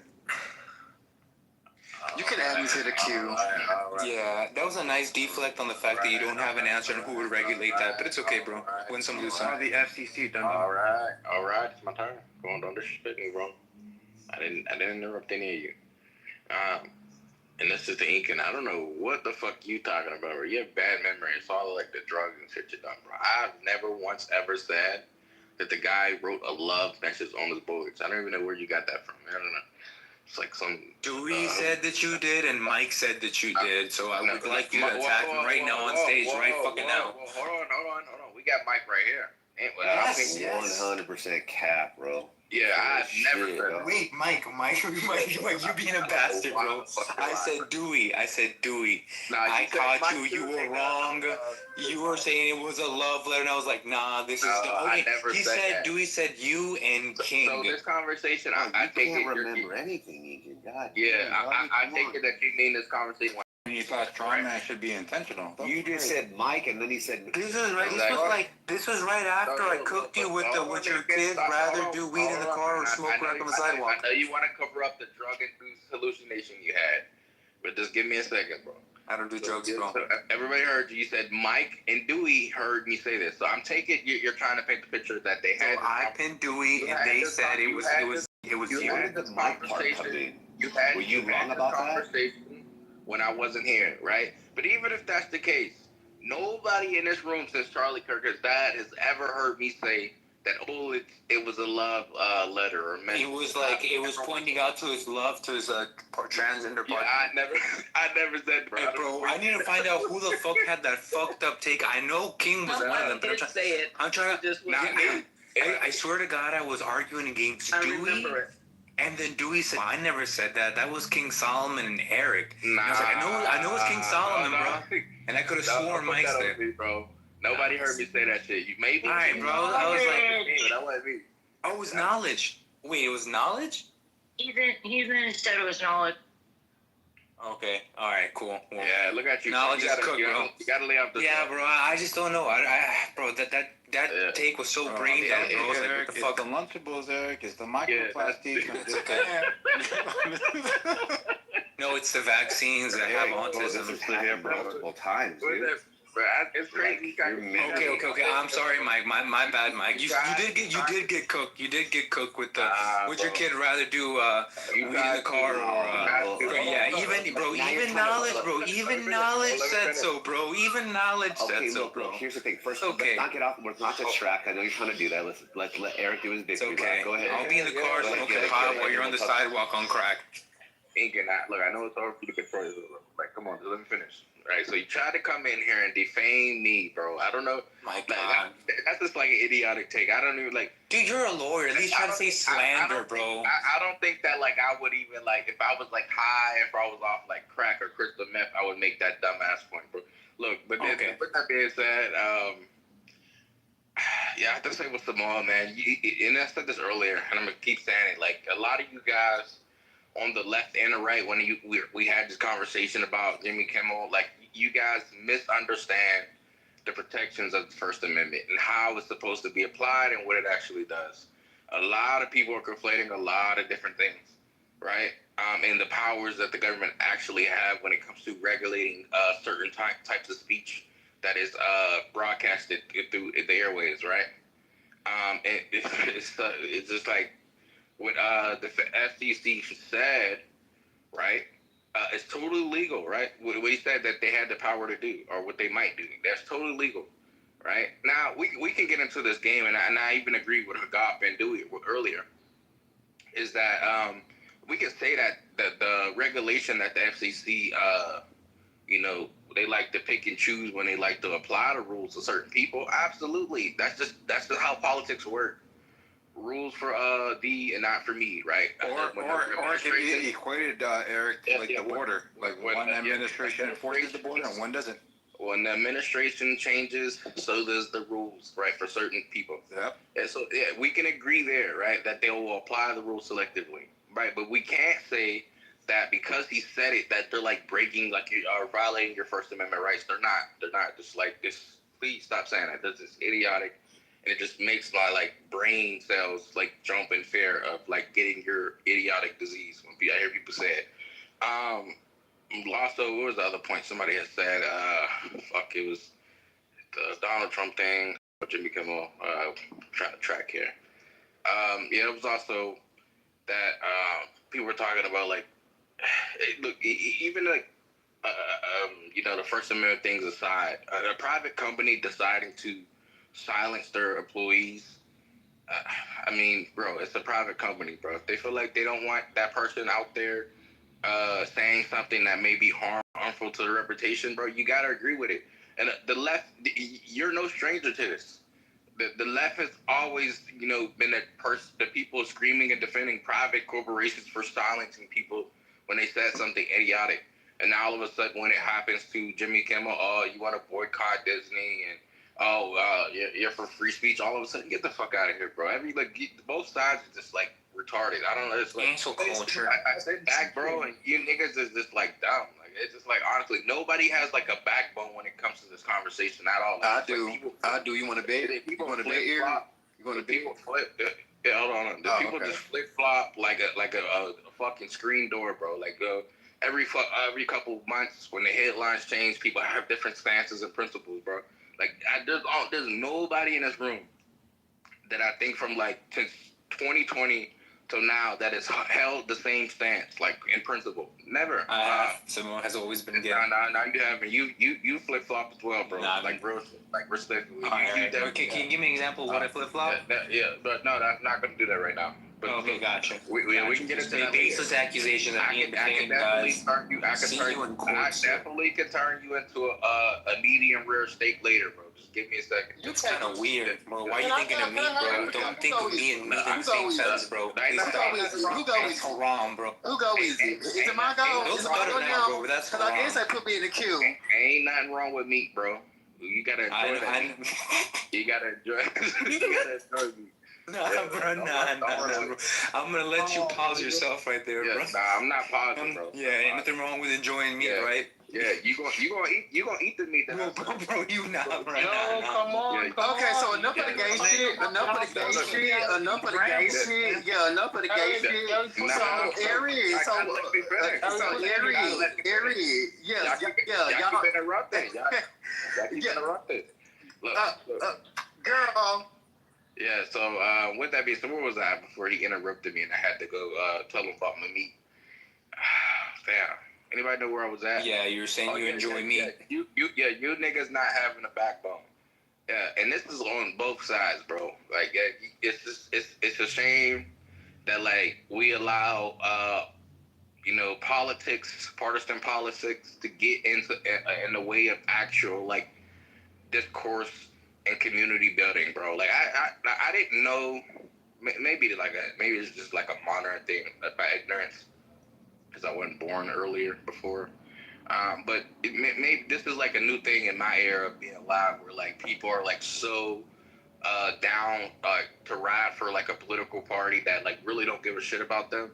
Like that they're willing to cut bridges, make an ass out of themselves, and just do dumb shit. In the sense of like actually going out and killing and harming people is just that's delusional, bro. Like if that's the way that our country is heading, especially with younger people, bro, we're fucked. We're doomed. I think we're in the age of like that Adam Sandler movie, bro. We're like a couple years away from that shit. We already have people wanting the whole like UFC matches at the White House. Like we're already there, bro. What is already there though? We're already aware. Actually, we're already aware. Yeah, so I just land there, bro. I think you niggas gotta grow a backbone, bro. Stand on principles. Stop. Okay, so yeah, now my turn. So yeah, but that be I gotta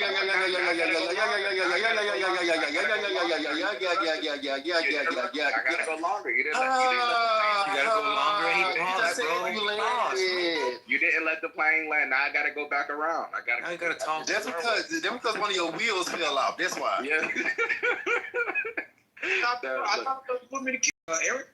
No, there is no queue. After me was popcorn, bro. Y'all got it. Motherfucker holding popcorn hostage, bro. I'm at the end of the queue. Oh, you at the end of the queue, man? All right, that's fine. After you, it's popcorn. So damn, before I was rudely, skipped the line to land on the runway. I'm going back to my second approach. A lot of you got to grow up, bro. The politics is not that serious, bro. None of this shit affects you in your personal life, bro. None of it does. Like none of this national, LeBron, Curry logic of like political thinking. It doesn't work in your actual life. It's just like maybe it's like an online persona thing. Just chill out, bro. So really, is it my go now? It's my go now. Oh, it's no go. My bad, man. All right. So I've been listening to you guys for 2 days now, and Eric is 2 days is crazy. Yeah, since yesterday we've been having discussions since yesterday, and I'm listening today, and I had to go back and look at something. So first of all, what the chairman of the FCC said is not wrong, and it also does not violate First Amendment right. It pains me to listen to you people not even understanding what the First Amendment is and what it is applicable. It is only applicable to the federal government, to the government. You can say whatever you want to say against the government. You can express yourself. You can you have a freedom of assembly against the government, and the government cannot do anything against you. Now, this is where the confusion is happening. On the public airwaves, you cannot dissipate false information. Now, you guys need to know what is the public airwave. ABC, NBC, CBS, all the radio station, AM and FM, your local broadcasting network, Channel 13, all those public access, those are public airwaves. Those are public airwaves. You don't pay to receive them. The difference between CBS and MSNBC and Fox, they do not fall under the FCC regulation. So MSNBC, your CNN, your Fox News, they do not fall under that. This is why they can lie and get away with it, because they don't fall under the rule, because you pay to receive that information. It's like a podcast or whatever the fuck you watch on YouTube, you pay. Now, this is where the parallel comes in. What the chairman says about Jimmy Kimmel is exactly what they did during the COVID thing. You cannot dissipate bad information. And that's why they restricted all these people during COVID who didn't know what the fuck they were talking about vaccination. It is in the public best interest. The government has a duty to protect the public. I cannot go on national TV and say, we are being attacked by Russia. They will take me off the air, because I am creating confusion for the public, and the government has an obligation to do that. Jimmy Kimmel, I didn't really hear what he said, but based on you, he published bad information, right? He published bad information. And the government have a duty to say, because you're on a public access channel, which means you don't pay for it, you just get it on your TV for free, you cannot dissipate bad information. This is why on your 6 p.m. news, you don't see debate. You only get the news, it happened. There's no debating.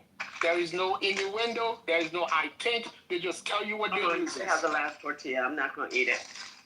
Oh, sorry. Yeah. Right? That tortilla, savor it. Sure. Now, with that being said, regarding this whole Charlie Kirk situation, I've always said this, and I've been saying this since I got in this room. Every empire falls from within. Those are the kind of things that killed empires. If y'all can't come together and figure something out, like that idiot, what's his name again?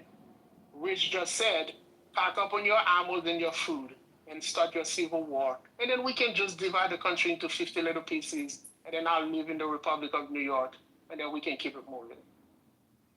Period. You better say that, man. Yeah, go ahead. Let's start this civil war so we can go ahead and whoop their motherfucking ass. And when I say they, I mean anybody who try to touch me and mine. Democrat or rebel. Yeah, right. Yeah, well, let's get this shit popping, okay? I don't care who the fuck you is. Try to roll up on me and you will get fucking faded.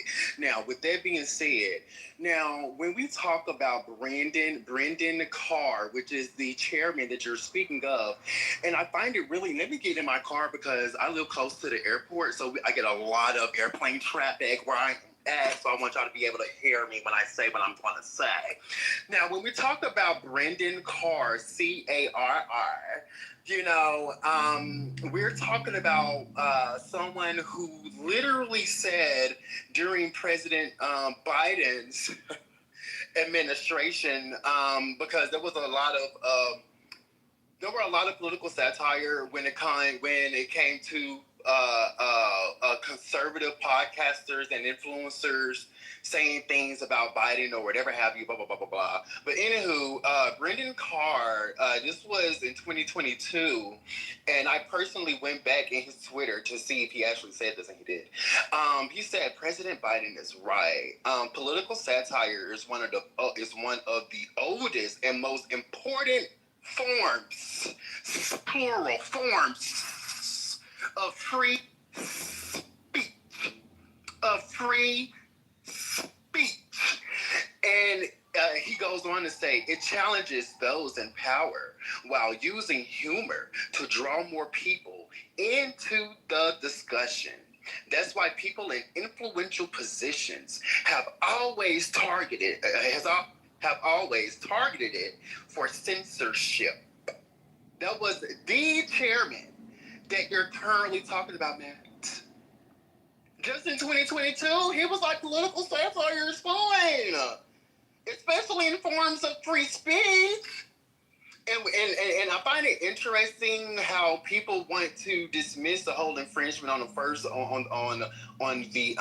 Amendment, and they don't even know what the fuck Kimmel said. They didn't even listen to what he said, and he said nothing wrong. This isn't information that he was saying. This isn't disinformation that he was saying.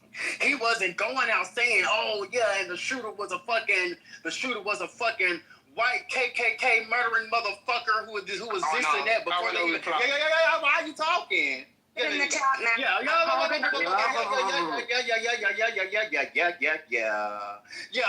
Kimball wasn't spreading mis or disinformation that was that was false. He was literally shedding light on the situation, saying his opinion, and basically saying you can't put shit out and expect for these types of things to not happen to you. And he wasn't even talking about Kirk. He was talking about his killer. That's what he was talking about. Right? And when we actually have a president in 2025 on Truth social media, on his little whatever social media platform that he got, advocating for the censorship or the firing of late night individuals who don't align with his ideology. Hello, are people not seeing this? Coming from our own president of the United States of America. Hello? And then when these private, quote-unquote, companies are actually doing the things that the executive branch wants them to do, mind you, and this isn't mis or disinformation. This is literally an individual practicing his First Amendment right, talking about the killer. And Carr goes in to say what the fuck Matt just tried to say he said and fires him. And gets the network to fire him. But in 2022, he didn't have the same rhetoric. So what happened? Was it the administration that changed? I think so. So I can't stand it when people literally do things like in front of our eyes. It would be different if Donald Trump was keeping his motherfucking mouth closed, wasn't advocating for certain people to be taken off of the air, and people was going out saying, yeah, Donald Trump is saying this. Donald Trump is trying to get so-and-so off of the air. Donald Trump is trying to get the FFC to intervene and threat regulatory actions and blah, blah, blah, blah, blah. It would be different if he wasn't saying these things. Then it would just be speculation. But Donald Trump is actually saying this shit. And when people act oblivious to the lines that are connected, the dots, it really pisses me off because y'all really are making me pulling the veil from over my eyes because I really thought Americans were smarter than this, and I really thought a lot of Americans would be able to call a duck if it quacked. But they're not. They're literally not. And it's the cognitive dissonance that's really pissing me off about this whole situation when I talk about the infringement of the First Amendment right. When literally every time, whatever Trump doesn't like, that doesn't put him in a positive light, that doesn't put him in whatever light or whatever happened, and he doesn't like what they said about him, all of a sudden trying to either diss them, he's trying to either say fucking obnoxious, he's trying to say these things, he's trying to say, fire them or take get away them their out. lives. Who talking? Oh, my bad. My bad. Shots be fired. Whenever my bad, period. But yeah, but yeah, Pierce is correct. Like, it's crazy how when Trump literally goes after people that don't put him in a positive light, and then when people be like, yeah, Trump is trying to go after Jimmy. We already know what Jimmy Kimmel's position comes to Trump, especially when he was talking about his son's open heart surgery and some of the legislation that Trump was passing during his first term, that Kimmel had a problem with it because it was causing issues when his son was having fucking open heart surgery. So we already know how Kimmel feels about Trump.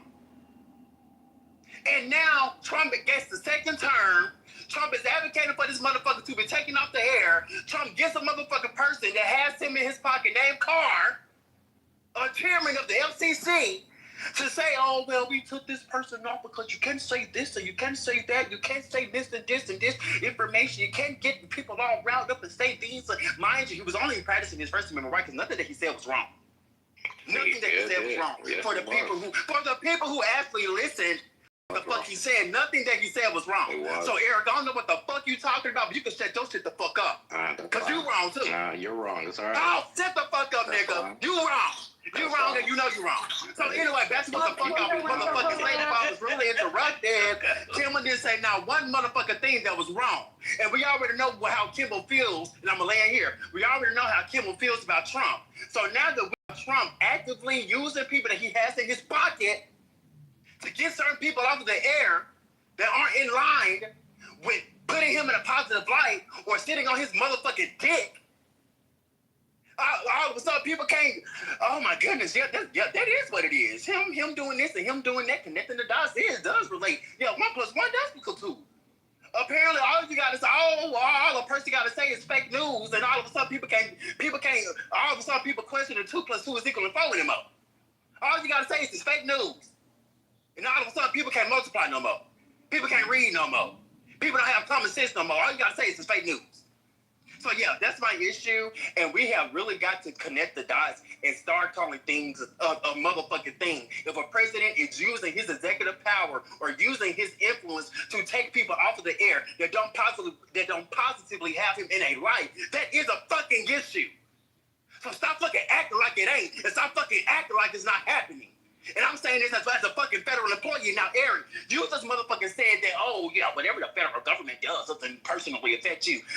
We have to come up with a budget. I'm a federal That's employee. not what I said. Oh, shut the fuck up, because that is what you said. No, it's not. That is what you said. No, I'm not. That is what you said. You said it does not affect you personally. Don't lie. Because I said this situation. So what did you say, Eric, before I continue? What did you say? Team politics don't affect you personally. You said what politics? Team politics. Team politics? Yes. What is that? You don't know what team politics means? You said team or team? No, with an N. No, team. As in like football team. What does a football team have to do with this? I'm trying to explain to you what word I was using. Let him in. Okay, so regardless of the fact, as a federal employee, I am personally affected by anything that our executive branch does. Personally, we have to come up. There has yet been a budget for a resolution for our budget. Our budget is going to run out, guys. Our Congress, they need to hurry up and come up with our next year's budget, or else we're going on a government shutdown. The federal government employs over 600,000 American citizens with families. If we go on a government shutdown, mind you, we aren't politicians. We don't have stock. We don't have trade. We don't have all of these funds or whatever have you that our politicians may have. We're just regular citizens of America, just trying to pay our bills, right? And getting our bills paid. Not trying, but getting our bills paid. But if the government goes on a shutdown, we don't get paid. As long as the government is on a shutdown, our checks don't post. We don't get paid. But our bills still need to be paid. Our car note still needs to be paid. Our car insurance our rent still needs to be paid. Our mortgages still need to be paid. But if the government goes on a government shutdown that is already controlled by the Republicans, even though there may be, disagreements within the Republican Party, but the Republicans overall control Congress at this point. And if we go into government shutdown, because the Republicans are already trying to say that it's going to be because of the Democrats that we go into government shutdown. If we do go on a government shutdown, I hope we don't. Period. And so just with that being said, whatever the federal government does affects me personally as a federal employee. So we have got to stop having this, and I'm not saying that Eric was saying this because he did correct his, correct. I was standing corrected by what he was bringing up. But whatever the federal government does will affect all of us. It's affecting all of us now, especially for our federal employee. And so we really got to just be. Now is not the time to be divisive. Now is not the time to be inciting civil war. Now is not the time to be shunning your neighbor. Now is the time to actually unite, like usually presidents do during this time. But apparently we don't have a president that wants to unite the people. So with that being said, I land, and thank you so much for letting me fly my motherfucking plane to you. Can I get a chance to speak No, now? I called it in the chat. Yeah, and I've been waiting. Ashley. Yes, matter me. Yes, I did, and I'm gonna get railroaded. I'm not get railroaded on this one. Okay. I can't never get. Okay, first off, okay, it wasn't his making fun of Trump what got him fired. It was the comment he made about the coward on the roof. When he said that coward on the roof was MAGA. This was 24 hours after the FBI put out that he was left-wing. And there are still people today that still MAGA because this is the thing that's going around. So that's part of why he lost his job. Secondly, he lost his job because his ratings are in the toilet. We just spoke on this earlier, that in the last few years, profits are down by half. Okay, the Jimmy Go, the ratings have been in the toilet. So honestly, this is probably just an excuse for Abe to let him go. No, they're not. Go look it up. Go look at the ratings. Coco, sorry, I'll leave the chat in the chat for now. Second of all, I did not hear anybody questioning Kamala in, what year was it?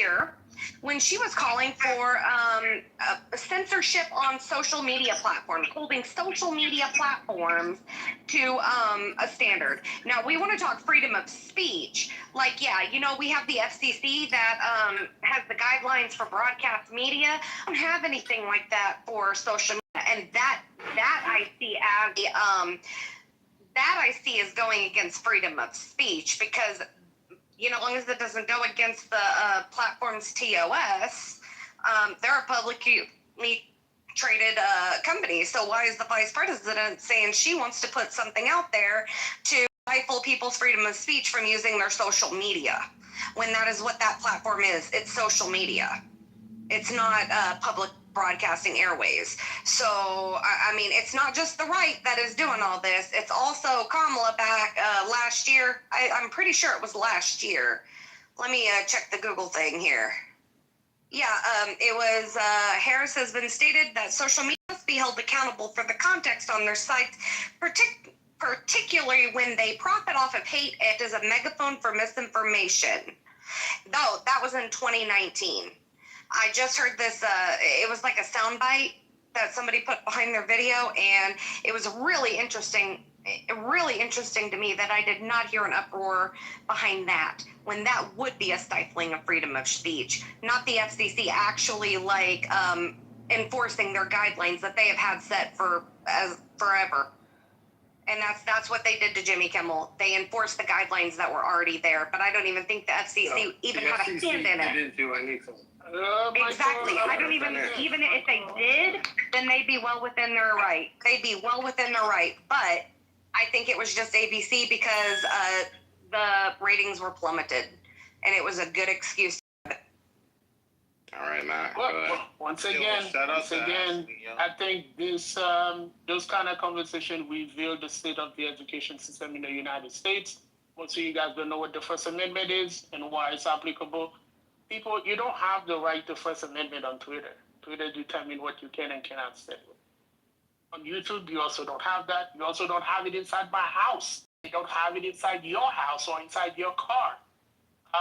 Also, Coco, there's something interesting you said. You said Jimmy Kimmel put forward misinformation. And I'm glad you repeated misinformation a couple of times because I thought I had misheard you. So misinformation is purposely putting out bad information, right, on purpose. That's what misinformation is. It means to, misguided people, right? And that is exactly why the FCC, they took them off the air. They would be in the right frame of mind to do so because it's giving out bad information. And you cannot do that on the public airwave. The rules are very clear, and that would not have violated the First Amendment because the First Amendment applies only to the government. You are allowed to say whatever you want to say against the government. Coco, I cannot say whatever I want to say against you. It would not be, and I'll be liable for that. You will sue me, and I will lose.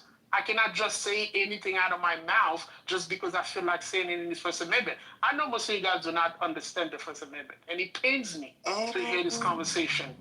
It pains me to hear this conversation. We all know what the First Amendment is. The First Amendment is Coco was said. Oh, we gotta let Matt land respectfully. Come on. Coco was addressed. He did address Coco. He did address Coco. He did address Coco. Yeah, that's fine. Get back in that long ass TSA line, man. Yeah. Anyhow, with that being said, maybe one day we need to read the First Amendment, and that way Eric, who's the lawyer in the room, can explain it to us, and then we can have a course. I believe it's like the first day in class they do constitutional law, right, Eric? So we can probably do that, and Eric can explain what the First Amendment is and how it's applicable and why this would not have violated First Amendment. It's not being taken off the air because it's something against the government. And now, if you take what he said against the shooter on the roof or Charlie Kirk, I would ask you this. Charlie Kirk is not part of the government, and the guy on the roof is also not part of the government. People, you guys need to read, man. So the First Amendment, I'm pretty sure us Americans, because he did address Coco. There's a cue. I've been waiting. Wait. Oh shit! Isn't when someone is addressed that they can speak afterward? One of them wrote him a love letter insisting upon a private meeting. Ishan did not reply. The following day, the master gave a lecture to the group, and when it was over, Ishan arose. Addressing the one who had written her, she said, "If you really love me so much, come and embrace me now."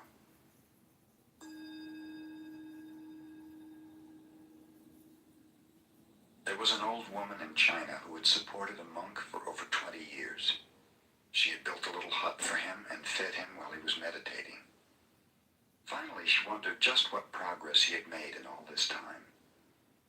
To find out, she obtained the help of a girl rich in desire. "Go and embrace him," she told her, and then asked him suddenly, "What now?" The girl called upon the monk, and without much ado caressed him, asking him what he was going to do about it. "An old tree grows on a cold rock in winter," replied the monk somewhat poetically. "Nowhere is there any warmth." The girl returned and related what he had said. "To think I fed that fellow for 20 years, exclaimed the old woman in anger. "He showed no consideration for your need, no disposition to explain your condition. He need not have responded to passion, but at least he should have evidenced some compassion." She at once went to the hut of the monk and burned it down.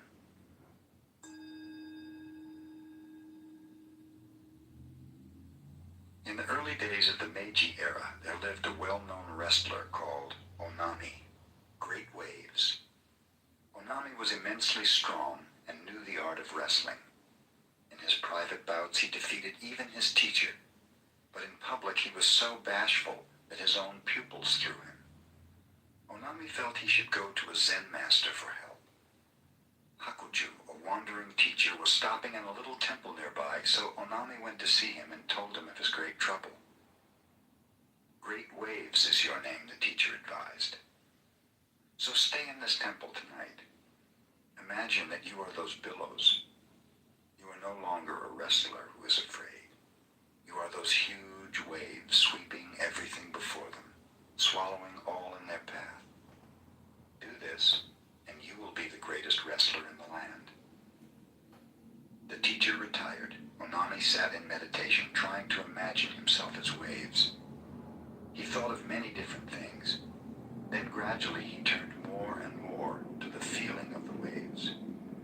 As the night advanced, the waves became larger and larger. They swept away the flowers in their vases. Even the Buddha in the shrine was inundated. Before dawn, the temple was nothing but the ebb and flow of an immense sea. From mistakes are not actionable. Kimmel's monologue is considered political commentary and satire, which falls under protected speech and not under the definition of news distortion. The First Amendment to the U.S. Constitution prohibits the government from censoring speech or press. The FCC's website itself states that it has long held that the public interest is best served by permitting free speech expression of views. Legal experts and even an FCC commissioner have stated that the agency does not have a legal standing to judge what should be aired or to punish a broadcaster for political speech. The concept of jawboning. This is what your guy from the FCC just recently did. The real legal concern is not about the content of Kimball's comments, but about the government's potential use of jawboning. This is when a government official uses their influence or the threat of regulatory action like a license review to pressure a private company into censoring speech. Legal experts argue that this practice is unconstitutional and it's an end run around. They call it an end run around the First Amendment's prohibition on direct government censorship. Let me stop right there. So basically, okay, what we're learning here is that Kimmel didn't do anything wrong. The government, as far as the FCC is concerned, is limited. Their power is limited, okay? They don't have the power to judge what speech is considered permissible, what speeches isn't considered permissible, and what this dude used was the jawboning tactic. Basically, he used his power to put pressure on this property who's getting a license from the government to say, hey, either you do something about what life or we're going to take action against you. And sure enough, ABC took action against them. So you guys can try to spin this and make it seem like they're within their rights and all this bullshit. Because I kept hearing this guy saying it over and over again. You know, what he did, he didn't do anything, but if he would have took action, it would have been legal. No, it wouldn't have been legal. No, it wouldn't. How would it have been legal? The government doesn't have, excuse me, I'm not talking about the government.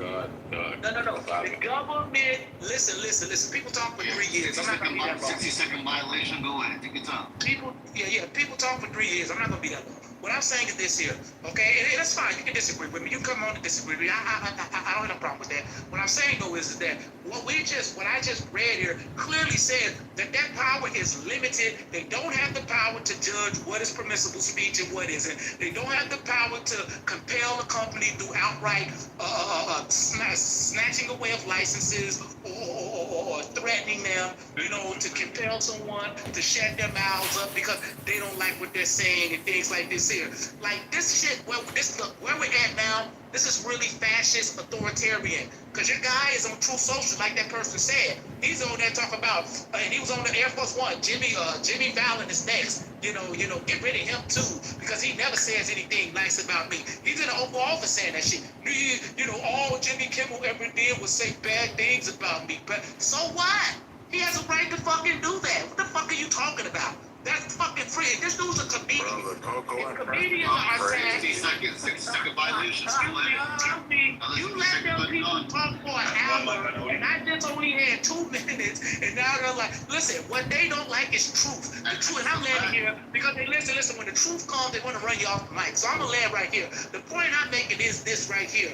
Jimmy Kimmel didn't say anything that warranted the FCC or anybody for that matter to say that he needs to be censored, okay? He is a comedian. Comedians are off the fucking table. If you fucking go after a comedian, then that means they're coming for every fucking body. And you people are defending this guy and defending what they're doing. And if you start backing that shit, don't come whining like those fucking Latinos who voted for him and then their family members got deported. We don't want to hear that shit. Alright, cool. Next landing. I think I'm next. Eric, after you duck out, I think that I might have to, as a mod, invoke the 1 minute and 30-second rule because a lot of you niggas is doing a long monologue. Do it. Honestly, it's crazy. Do it. But we're gonna see if we don't have to. But look, with that being said, it's astonishing. God, right? He coined this term. That is the first time I heard it being used. Cognitive offloading to AI, right? And this is what we heard here, right? And this is why, like, AI will never replace lawyers because the AI lacks the nuance that lawyers actually have about laws, case law, and this basic like constitutionality, right? This guy read off something, and even when he read it, he wasn't able to actually discern and comprehend what he was saying, right? And he came to the wrong conclusion than what he actually read, right? So he read it, and then his conclusion was the FCC doesn't have the power to judge which speech can be said or what can't be said. Yes, they do. That's literally their power, right? They have the regulatory power to fine or revoke licensing based on what is said. And in other terms, to make it more simple, they have the power to judge what is said. That's just like basic comprehension, right? So therefore, you lack the comprehension to realize what you actually stated from your AI prompt actually agreed with us. But with that being said, I'm with Matt, bro. A lot of you guys don't understand the First Amendment. It's very concerning. The FCC absolutely has the power to do what the FCC chairman said. And I said this earlier. Every administration has done it. The FCC has been doing it since like the 1930s, bro. This is not new. It's like now since Trump is doing it, that now all of a sudden everybody want to grab and say, oh, they're attacking the First Amendment. No, these niggas have been regulating speech since the 1930s, right? And it's been constantly reinforced that when you purposely and intentionally distort, right? Because he read that in his AI prompt, distort information, right? You're subject to FCC regulation, and that's what happened. Jimmy Kimmel lied. I know Coco wants to say he didn't lie. He did, right? And this is like after 24 hours after the FBI press conference where he said the guy was not on the right. He had no connection to MAGA whatsoever, right? So when Jimmy Kimmel goes onto his show later that day and says, MAGA gang is trying to make it seem like he's not one of them, that's a lie. It's a flat out lie. And it's violating the FCC rules. They're lucky ABC didn't get a fine, right? And then like to bag it home, right? When he had the chance to apologize and actually rectify not being fined under the FCC, right? If they were to go after him, he didn't do it. He doubled down on the incorrect information. That shows even more guilt. And so like there's this thing like where people want to point out to say, oh, Trump is fascist and authoritarian because he's using the government agencies to censor people. The FCC has been doing that under the Biden administration. I know a lot of you don't want to admit it, but during COVID, the FCC and the FTC sent out memos to broadcasters that they couldn't allow certain speech about the vaccines not working or certain science topics surrounding the vaccine or the disease. The virus that was happening, right? They revoked licenses, they fined people.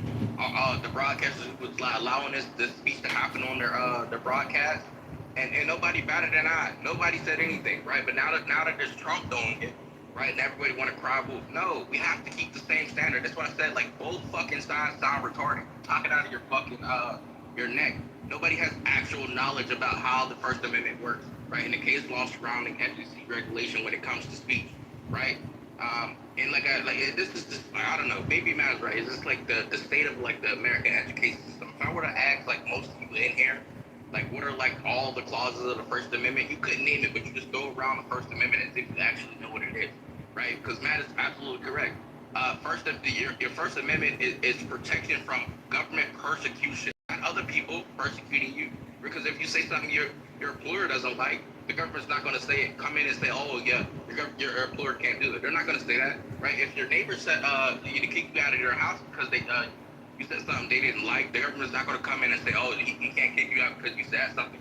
No, you're not free from repercussions from individuals about things you say, but you're free from from the government for persecuting you about things you have said about them or other things, right? And that's all the First Amendment is. Like, you have to stop conflating shit, bro. Like, do research before you come in here and say something.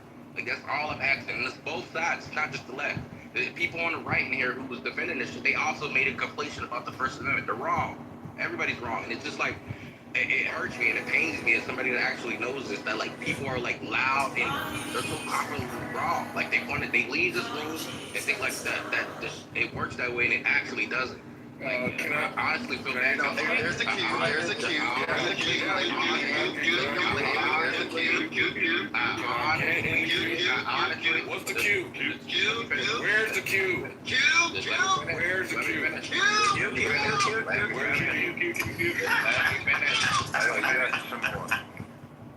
Thank you, man.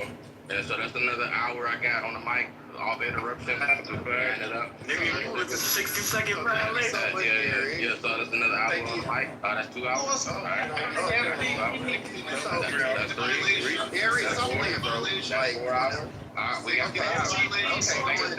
And we got 6 hours, 7 hours, 7 hours, 7 hours, 7 hours, 7 hours, 7 hours, 8 hours, 8 hours, 8 hours, 8 hours, 8 hours, 9 hours. Everybody be quiet so I can just land. Because I was next in the queue. I don't see the queue written anywhere. I know. I was literally. I'm not arguing with you, bro. Can I get the name so I can put it in the queue so nobody's confused about the order? Shut the fuck up. Shut the fuck up. Thank you. Damn, bro. Hold on. It's been a long ass time to go. Please see website in the chat. Bro, come on. You see what you niggas do? Now you got this nigga done yelling in the background about some shit that he doesn't even know what he's talking about. Like now look. Bro, oh my God, bro. Say FCC one more time, bro. I'm gonna show you. I'm gonna show you how violate First Amendment violation. I'm gonna show you. All right, look. Damn, where was that? Yeah, Coco's next in the queue. Then we got Concrete. Wait. I wrote it down. Wait, I wrote it down. You actually wanted to go? Wait, hold on. I wrote it down. You actually wanted to go? Wait, Matt was talking. I said, wait, you actually wanted to go? Yes. I didn't know you wanted to go. I thought you were just rolling. Now we're talking. Okay. You'll go after Coco, bro. I thought you were trolling. My bad. So, alright, look, Coco, bitch ass nigga, then some more. Is that it? Yeah, so we'll go Coco, Knowledge, you Concrete, then some more, et cetera. Small was before. You said who? Small was me. Yeah, I guess the more will go for you then. That's fine. You and Concrete, like that. Alright, so, people have to be knowledgeable on this. A lot of people, they don't know their rights, and this is what you see, like, on those body cam videos. They were getting their ass beat by the police. You don't know your rights. Just shut up sometimes, bro. Like, and learn. Like, learn. Do it. Like, open a book. Like, if you did, or like, go to a YouTube video. I'm pretty sure there's like somebody on YouTube that like breaks it down, actually knows what they're talking about. And it's not that hard. Like, there's no excuse in 2025 for like you having ignorance of the law. Like, it really isn't. Like, that. I honestly don't understand. But I'll land there. Thank you so much for your submission, Eric. I'm glad you were able to get everything out that you wanted. Amen. Now when we talk about the First Amendment, I just want everyone to. I'm just going to go straight into it. So the the freedom of speech granted by the First Amendment to the U.S. Constitution protects your right to express ideas and information without government interference or regulation. Now, there are different forms of speech that this protects, right? Now, one of those forms, one of the strongest forms, is the political speech, right? Now, when we're talking about Jimmy Kimmel, now, when I say an infringement on the First Amendment rights, right, I am talking about where Trump advocated Trump as sitting president of the United States of America. I don't care about the FCC right now. I don't care. And I can't say the words that I really want to say because my baby girl just woke up from her nap and she's currently sitting in my house.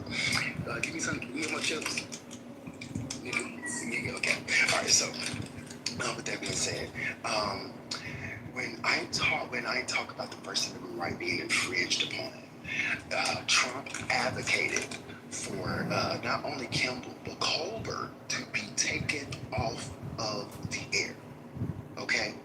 Simply because they didn't speak about Trump nicely or put him in a positive light. We have a sitting president advocating for individuals that don't put him in a positive light to be taken off of the air. Now, with that being said, so with that being said, he then uses someone that is in his pocket who happens to be a chairman of the FCC to get him pulled off of the air. That is what happened. So if you want to go outside? Yeah. Let's go. Come on. All right. So with that being said, hey, we have a sitting president advocating for individuals who don't speak about him in a positive light. He is threatening interference of them practicing their First Amendment right when it comes to speaking upon the government or about Trump. Literally, that's what you say. They don't talk nice about me. Mind you, they're talking about him, period, because he's a fucking sitting president of the United States of America. Or did he not win the election? I could have missed the election because that was, it was a lot going on. Elon Musk, Trump, and the Democrats, Republicans, extremists from the left. It was a lot going on. So I might have missed Trump winning that election.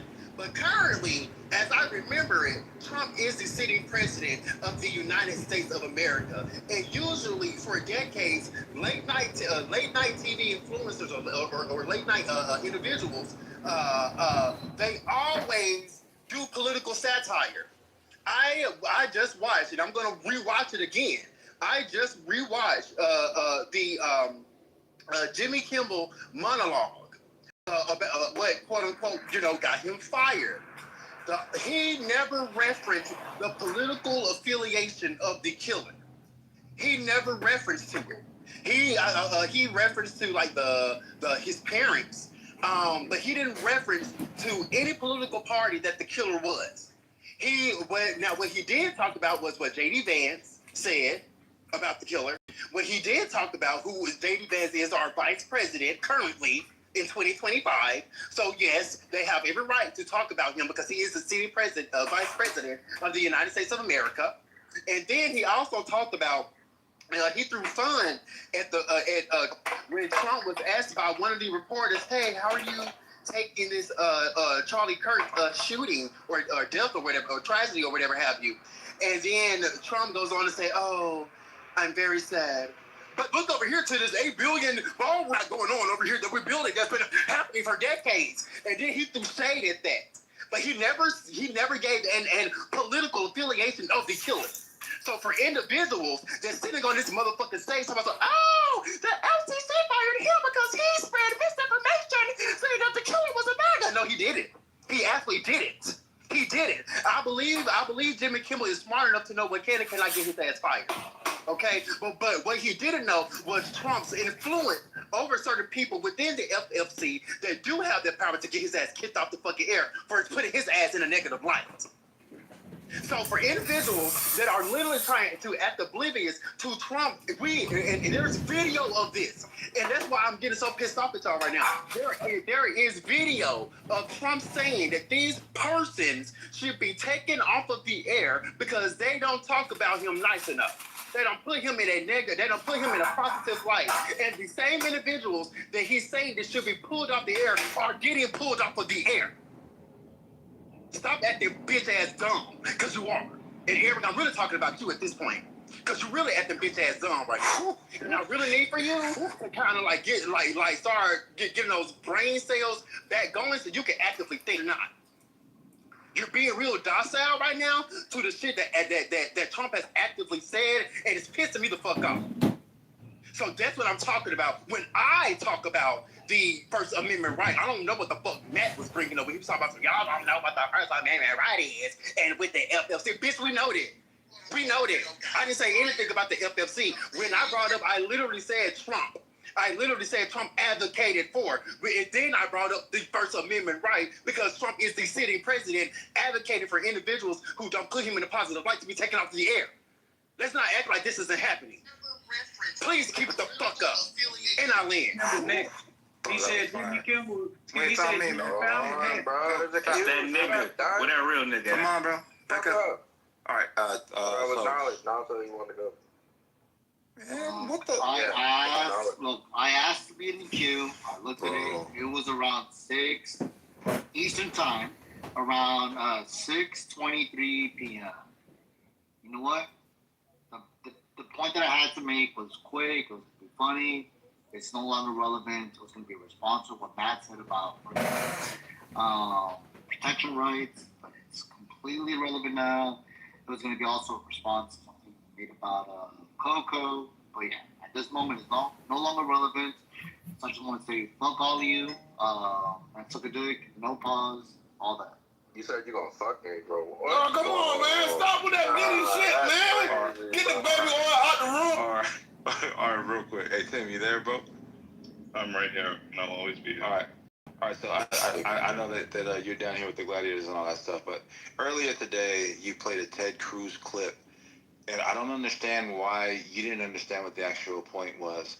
So if the claim... I don't understand why you don't think I understood the point. Just hold on. If the claim is that people are making assumptions on what Brandon Carr said, and Ted Cruz is making an assumption... Yeah, the FCC chairman? Brendan.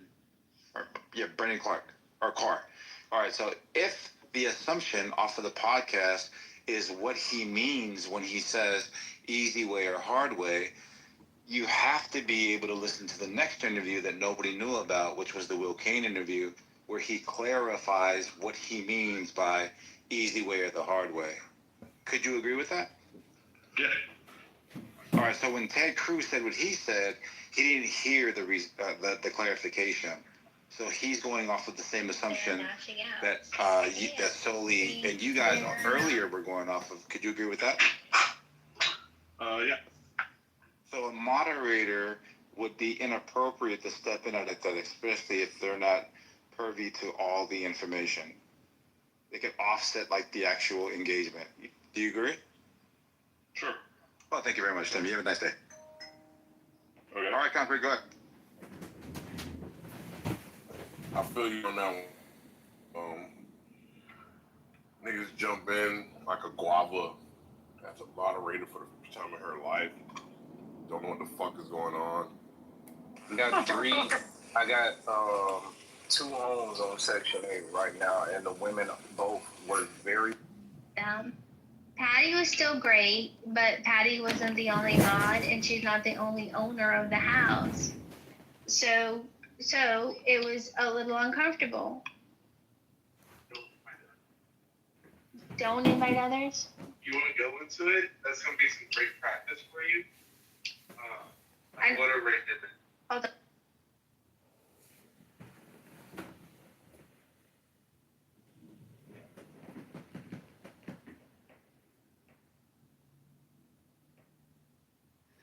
right, guys. I think I really wanted. But Red Man. I really wanted TC in here. I wanted him to have a platform to discuss his ideas about revitalizing the empty church buildings and getting community resources into community resource deficit areas. But we don't have a relationship really, so maybe I'll work on that and see if he wants to have a discussion later. Closing comments, everybody. Mike Flash, if you have a closing comment. Thanks, Raz. If you don't have a comment, I see you, Abdiel. Move yourself down so I'll know who wants to talk and who doesn't, okay?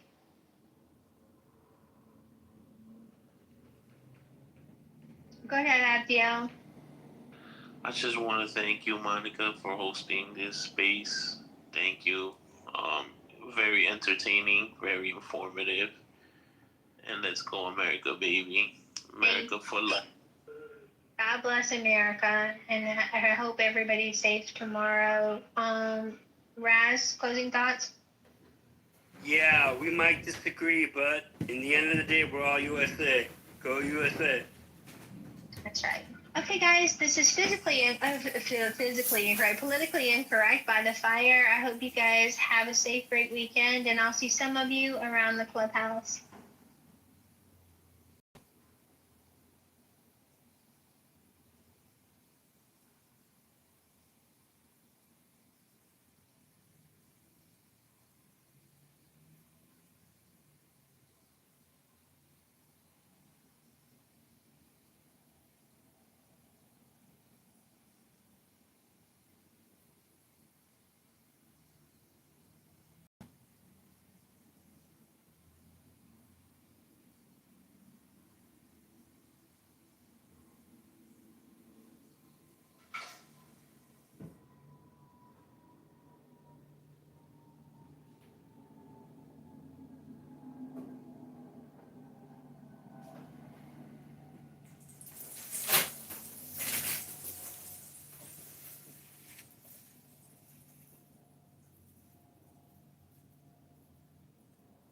And it's a lot of people I know that's cool and that's funny, that is that and the third, but they not cool. So like y'all think Lou is cool or whatever, and I've heard him. He's funny, you know what I'm saying. Me and him have had a back and forth, and he's been, you know, respectful to me, but I know he wouldn't be respectful to other people like me. So I have to have a problem with him because that's the type of business I stand on. And I think that if more black people stood on that type of business, we would be a lot further. You can't do exclusive pro-blackness. I mean, like selective pro-blackness. Like, I like these type of black people. But that will never happen. That's what we have to crab in the barrel mentality.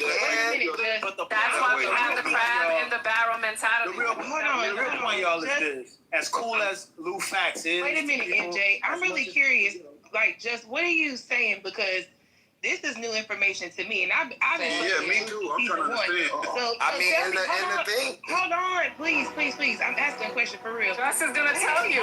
Keely, you listen to the recording. Yeah, hold on, sis. Hold on. Damn, can I get the question out? Shit. I'm asking you directly, Judge. What has Lou said that is giving you the indication that he is isolating certain groups of black people out? Hold on. He literally says in the thing.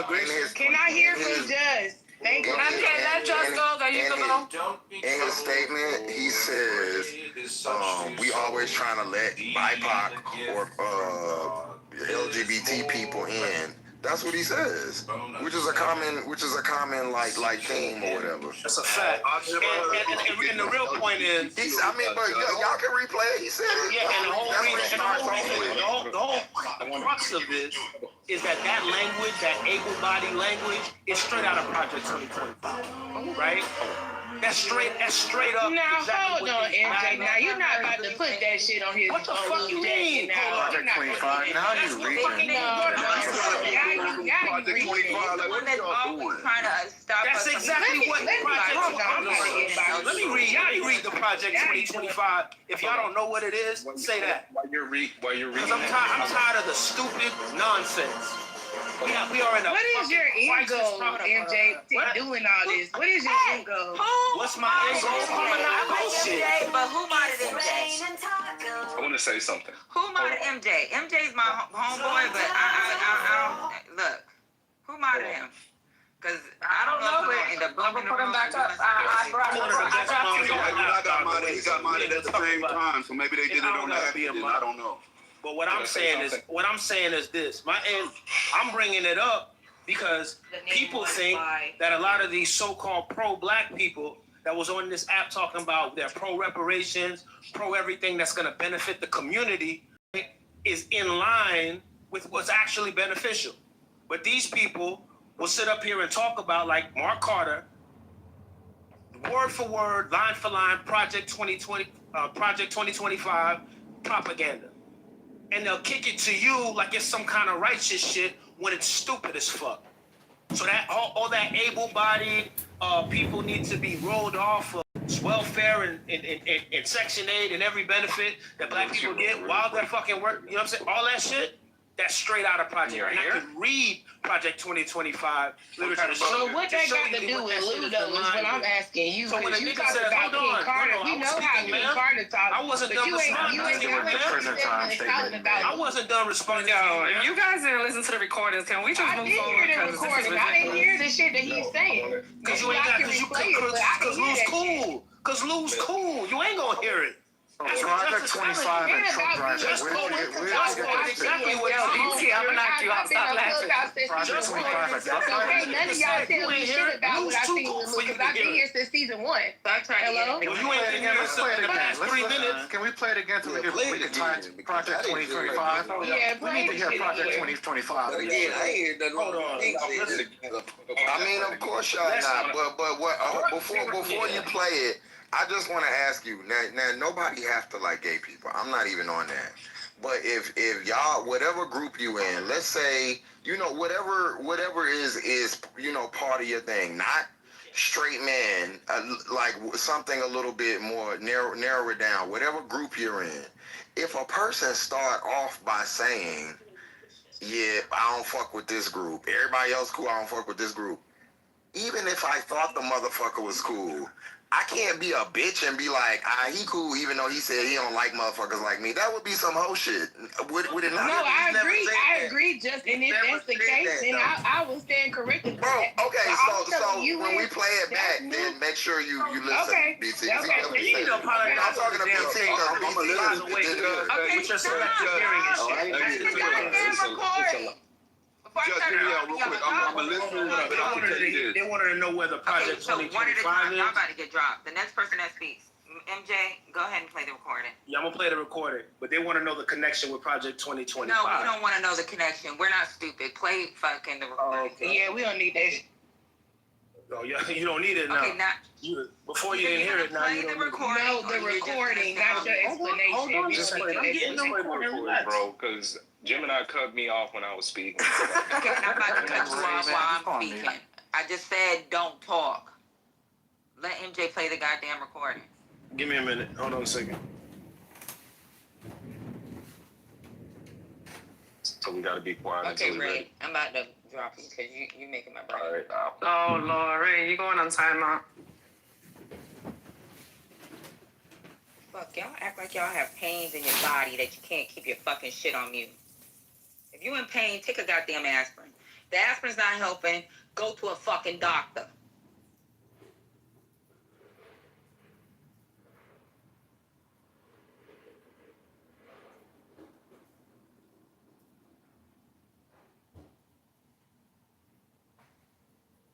Is you paying the recording, MJ?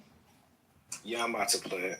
Hold on. I gotta bring it back and all that shit. So y'all can carry on for 30 minutes too.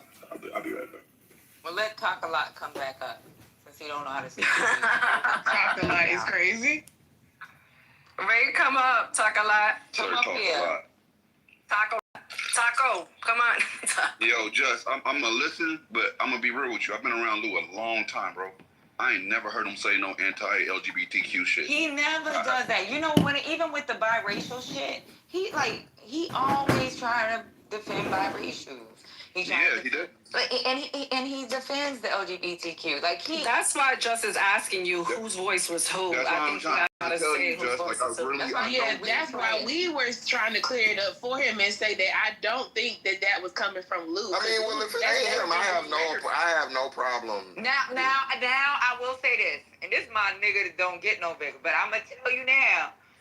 That nigga a hotep every now and then. No, he'll play the fence. Now you ain't lying, Patty. I wish you would play the fence. Now you ain't lying about that, Three. What I'm telling y'all. Be like, what the fuck? What fucking nigga?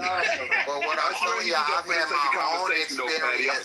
I've had my own experience with the person, and so I already know what type of time. See, y'all aren't gay, so y'all never gonna know. Y'all never gonna know.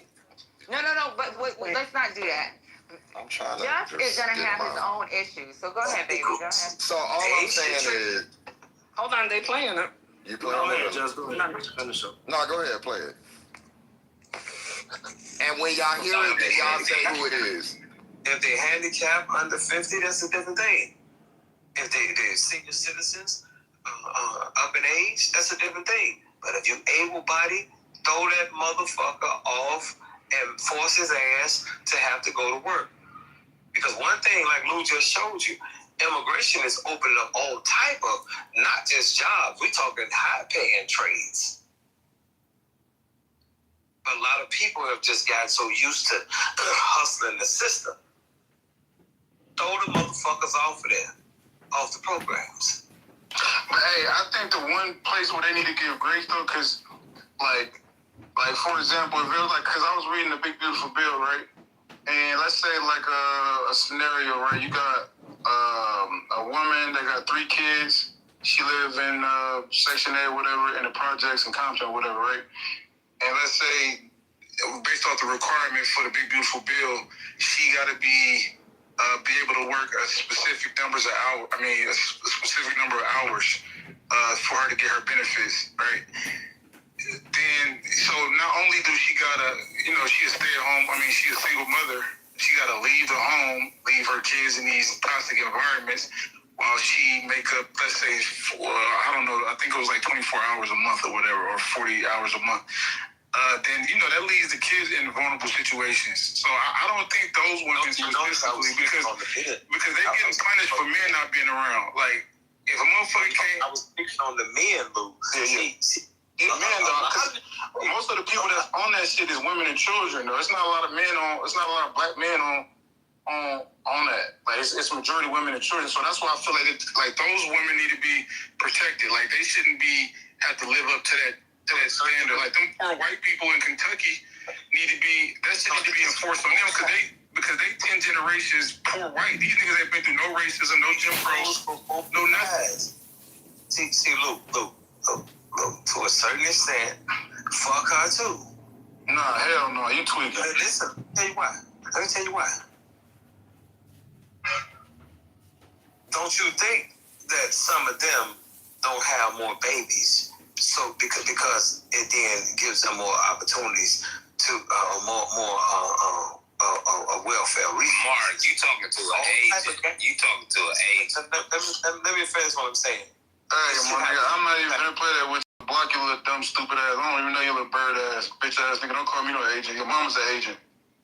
So Lou, see both sides. Hey, Mark, bro, I'm not playing with niggas. I'm letting niggas know. I don't know you, nigga. You want me to show your face? You a coward. Get your phone, my nigga. I don't play that. Oh, you gotta chill out, baby. Nah, my bad.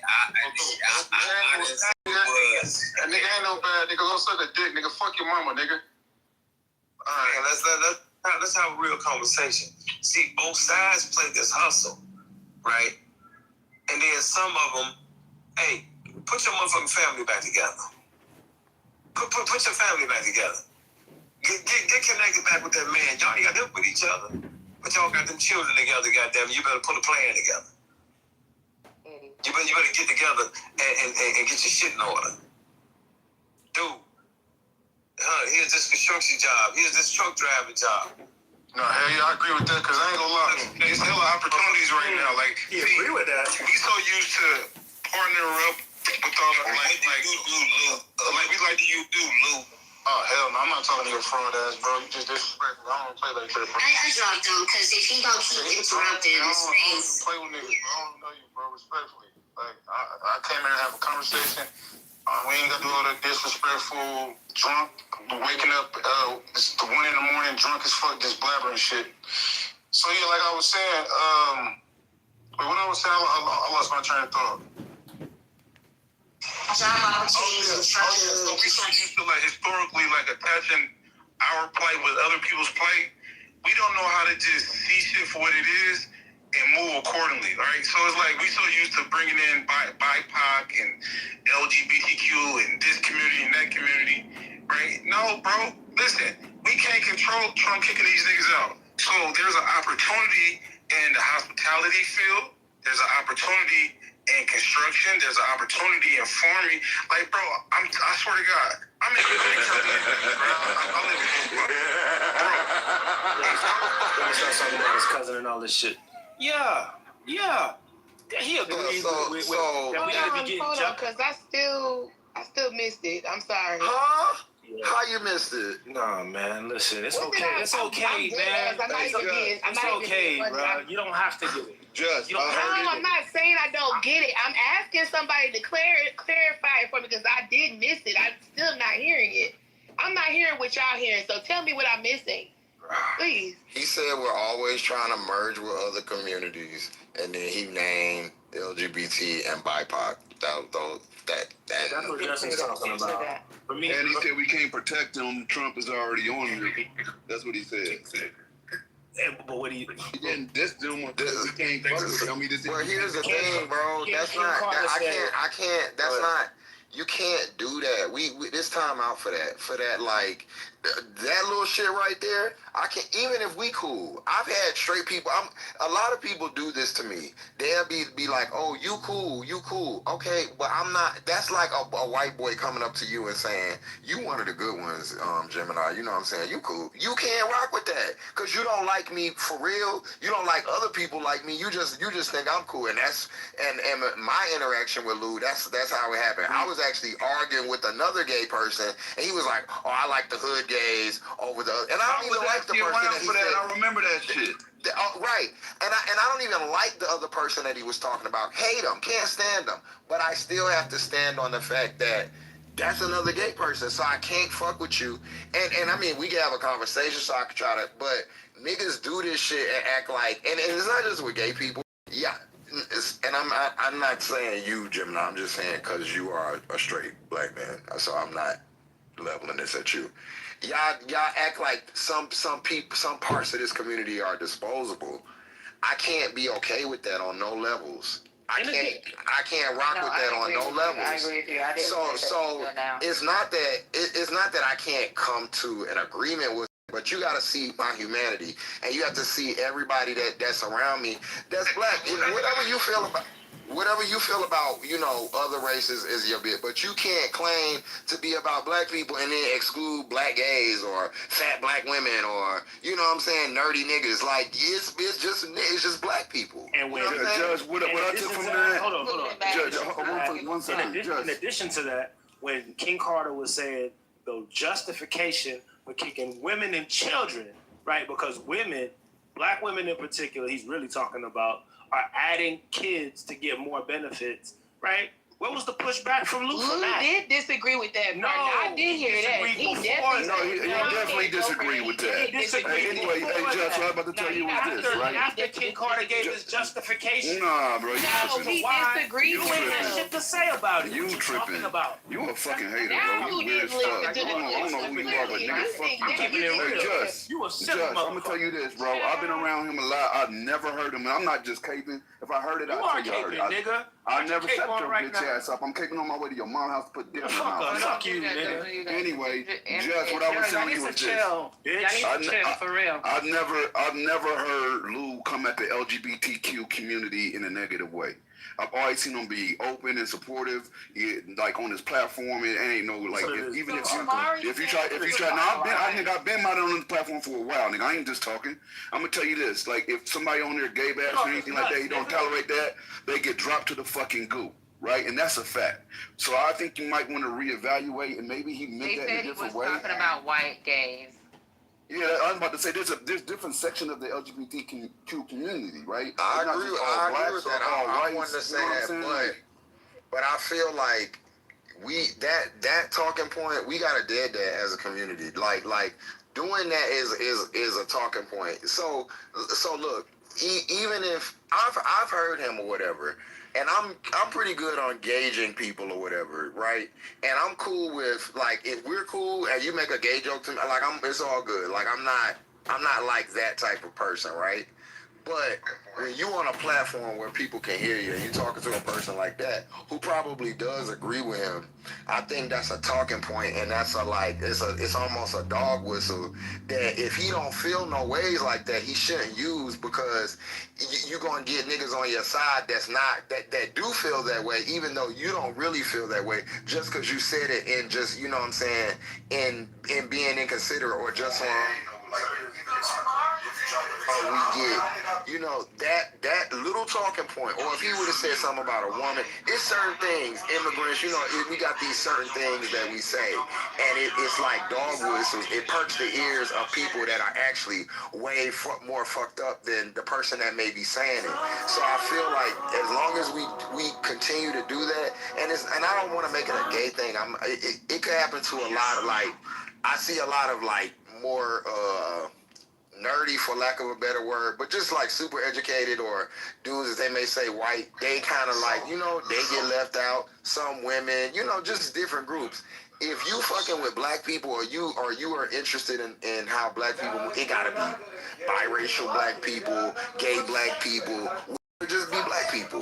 And so I don't hate them or nothing, because I don't really know them like that, but I do think somebody should have a talk with him and other niggas who don't.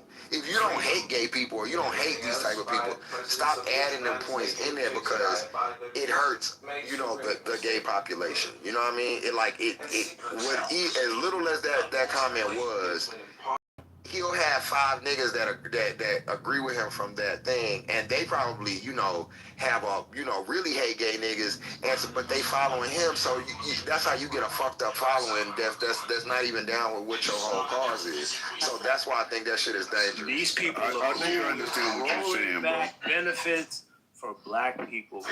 They're cool. Black people stand on, in line with what Project 2025 has said they want to do, right? It's straight out of the playbook. I can start to read if y'all want to. Exactly what Project 2025 talks about. No, don't read shit. Patty was about to say something important. You can shut the fuck up. Shut up, Gemini, bitch ass nigga. I ain't talking. Nigga, shut up, nigga. Whole ass nigga. I'll smack the cop glasses off your face in person, nigga. Dick out your mouth, whole ass nigga. You sound like a bitch, you bitch ass motherfucker. You talk crazy. You in LA? Are you in LA? No, stop. Are you in LA? Dumb nigga. Are you in LA? Stop it. Shut the fuck up then if you're in LA, niggas. I would smack the fuck out of you in person today. Hold on, y'all. I feel like Q when the Panthers and the Bloods was fighting. Y'all, come on, y'all.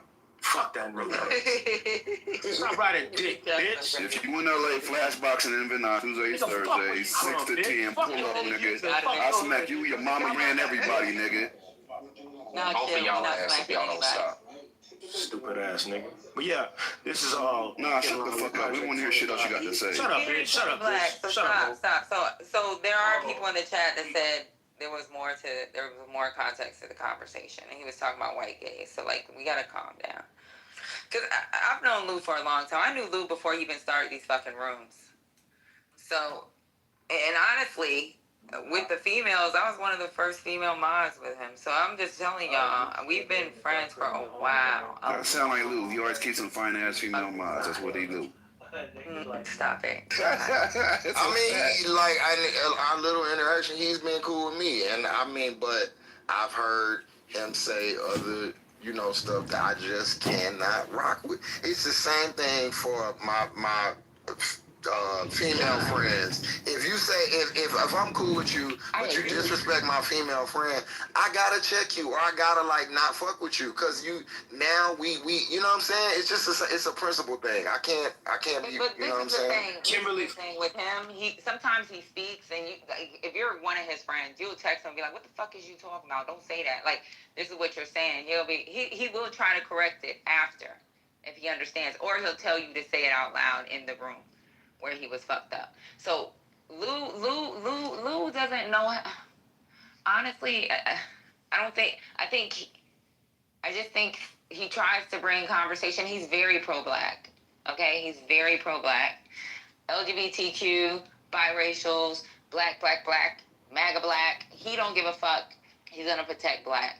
Period. But I've even been in rooms and seen Lou kick people off stages for disrespecting LGBT when we've had rooms. No, that's a fact.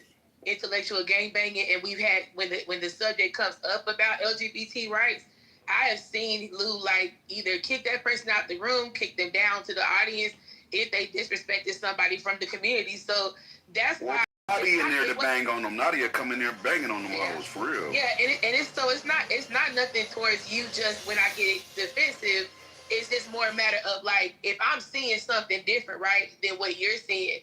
It's not that I don't believe you or I'm trying to invalidate what you see, but if I don't see it, then I need you to make the picture clear so I can be on the same page. No, you know I fuck with you. I wasn't.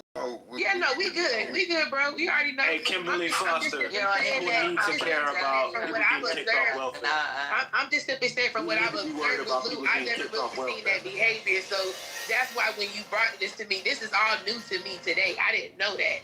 So that's why I was just kind of like, wait, what, Lou? Because that's never been my experience with him. But okay. It's levels to and this is why I do commend the straight men that be cool with you know gay, because I understand that there's a lot of stigma and you know what I'm saying, like it's like that if you can't cool with a gay person, then they want to say you gay. Like I get all that. Thugs be trying that weird ass shit. I hold respect for the gay, especially on this app that have never given it up like that. And from what I've heard, he's just not as far along in the process as a Haitian or a Goat or a Gemini. He just isn't. He still had a lot, like, it's like these things. It's the same thing niggas do with women. Sometimes they just, it's like I'm gonna say, bitch, I was just saying that because I was around the. Don't say that shit, nigga. If you don't fuck, and I've had to tell my homeboys this, if you fuck with me, then you gotta fuck with the most fruitiest, feminine, person you see, because that's who I have to protect. You know what I mean? That's my community. That may not be how I present, but you can't be like, oh, you cool because you look like this, but the same person who likes what I like, you don't like them because, you know what I'm saying? I can't do that. That would be a betrayal to my community. Yeah, man. Totally agree with Kimberly you. Foster, people need to care about these plans that MAGA, the Republicans, are implementing that's rolling back these quote-unquote entitlements, man. Nobody seems to care, even in the conversation. And then I got a problem discussing the LGBTQ part, but like these people are co-signing to having rooms on. They can't come on here because they know they're going to get pushed back. They can't control the stages in Clubhouse like they can on X or whatever, Spaces, whatever the fuck. And so they're promoting these ideas as if they're good for black people. This is the fucking problem, bro. And I'm not saying the other thing is not a problem either, but this is a major political issue. When people jump on these stages and it's not enough pushback. I ain't saying Lou is a coon or a MAGA, but goddamn, you push back a little bit. You can't sit up here and agree with a nigga that's telling you that he's gonna implement these things or he's okay with implementing these things. This shit is harmful shit, and this is the problem. We can't stand on 10 and be like, no, fuck that. It's okay. No, y'all gotta stand harder than that. It's a huge issue, man. It really is. So Lou's responsible for what happens. Okay. I agree with what you said wholeheartedly. Nigga, you thought Poland was in Russia yesterday. So sit this one out. Omari, you shouldn't talk because Omari, these are men of integrity that are speaking. You're not one of those, so you should just go ahead and sit this out. All you do is suck dick all day. Oh wow! You swing from nuts all day. You are more gay than I've ever been. Okay. Like metaphorically, you're gay as shit. Damn. All you do is suck dick. Okay. Every man, listen, I mean, and he can't help it because every man that you bring up that's on the right, he cannot not come off his mic. Oh, yeah, they're great. I love them. Yeah. It's just like, bro, just go get you a boyfriend at this point. Go get a MAGA boyfriend. So stop with all this, like I'm a jump in here and want to try to, like, correct. Don't correct nobody. Don't try to check nobody. Not the bobbing for apples. He said MAGA boyfriend. That shit got me. That nigga bobbing. Yo, he like, you just said King Los he's the greatest. He's huge. King Carter. Get the name right. Or whatever the fuck he is. I know, your boyfriend. Just get the name right. Just get the name right. That's all. Hold on, Amari. Do you agree with King Carter? Hold on, Amari. Do you agree with King Carter? No, I don't agree with King Carter. Hell no. So why did you just say that he was a great guy in the chat? Scroll up. Jesus Christ. I said Lou is a great guy. You said that about King Carter. You said he's great. He's big. He's great. I came on mic when you said it. And then Matt, the other gay MAGA is up there slobbing cock. He's the greatest guy ever. Clean your ears, homeboy. You niggas are whack, yo. Like what type of like what at what point do you be like? Nobody gives a fuck what you saying, dog. Like. Shut the fuck up. No one cares what you're saying. For real. Bitch, you finna get out, so you got any last words? I mean, whatever. Kill that motherfucker. Get him out of here. Don't do that. I hate your hoe ass. MJ. Drop him. Drop him. Drop him. I love these stages. I really do love them. There's got to be some positive energy today. We need some positive energy in it. Where's Brother Love? He locked up? He's still locked up? Yes, he is. Brother Love. He getting sentenced in October or November. When did we get sentenced anyway?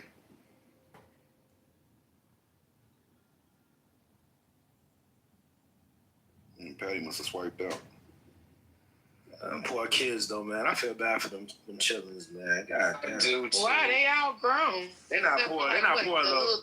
They're not poor. The ones he just said? They're not poor, but damn, it's it's a big stain on things they probably could have built a little bit easier, shit like that. Well, not if most of the people that watch the case think that Diddy's innocent still because he got off on most of the charges. Is his reputation really that tarnished? It is, man. You don't. Yeah, we seen him beating on her and kicking her. Video. But I ain't gonna lie, I still listen to Bad Boy. Nobody's gonna stop listening to you. This shit is ridiculous.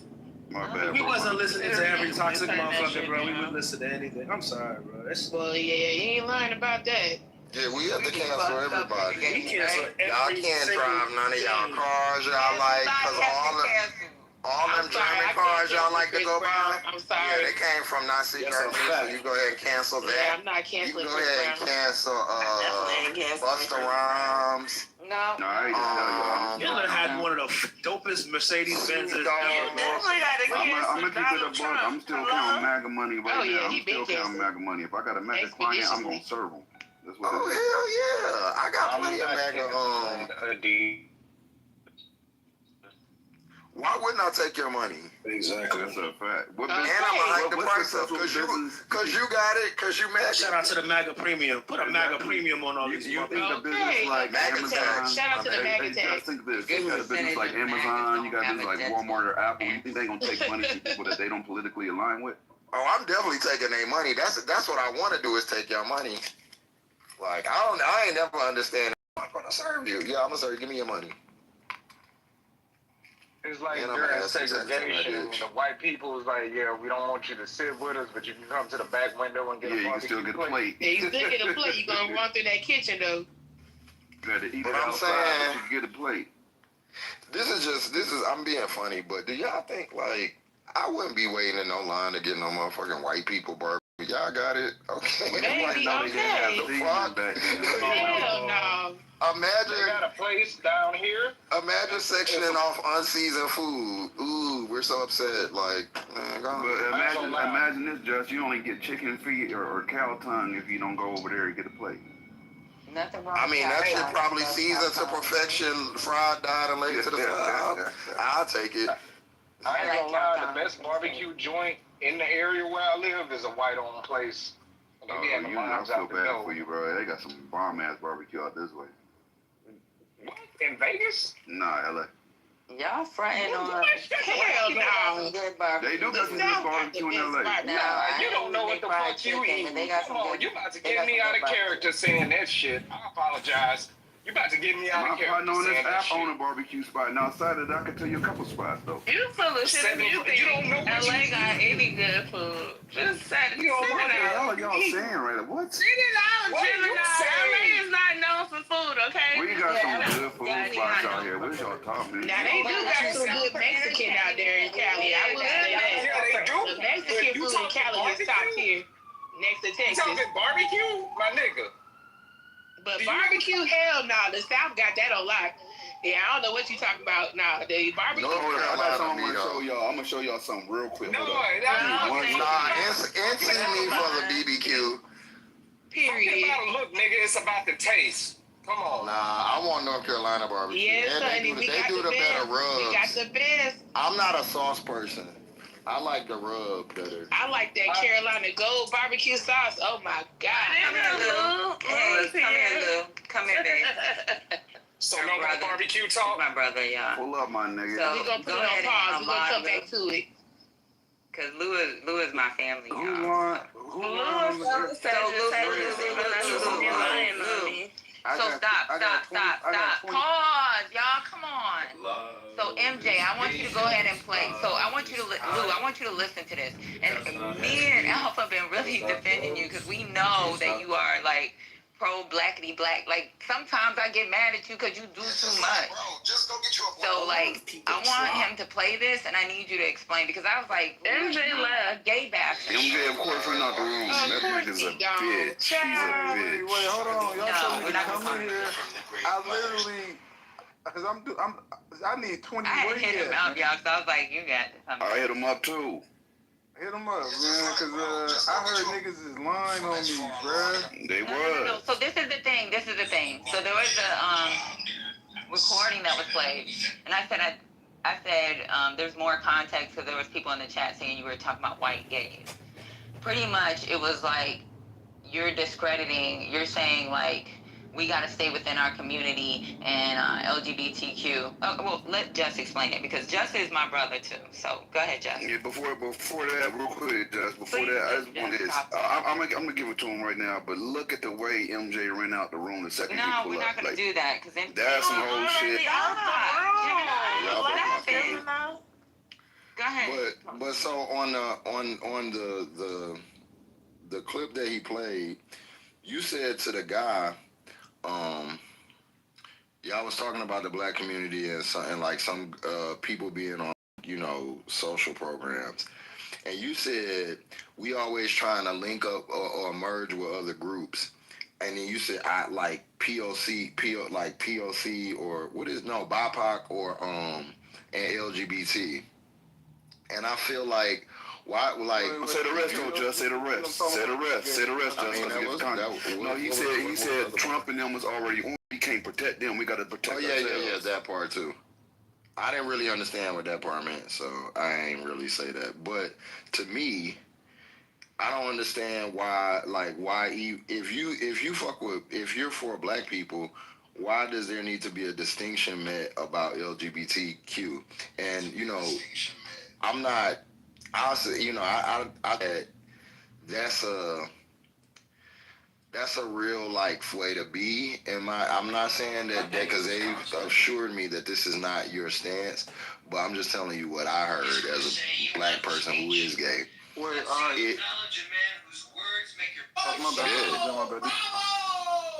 Nah, it just seemed like so they said you didn't feel that way, but it seemed like why would you even make reference to that? Because you may not know, but people are impressionable, and if you say that or you lead, that sounds like a dog whistle that other people that do feel that way will attach themselves to, and they will think that you feel that way.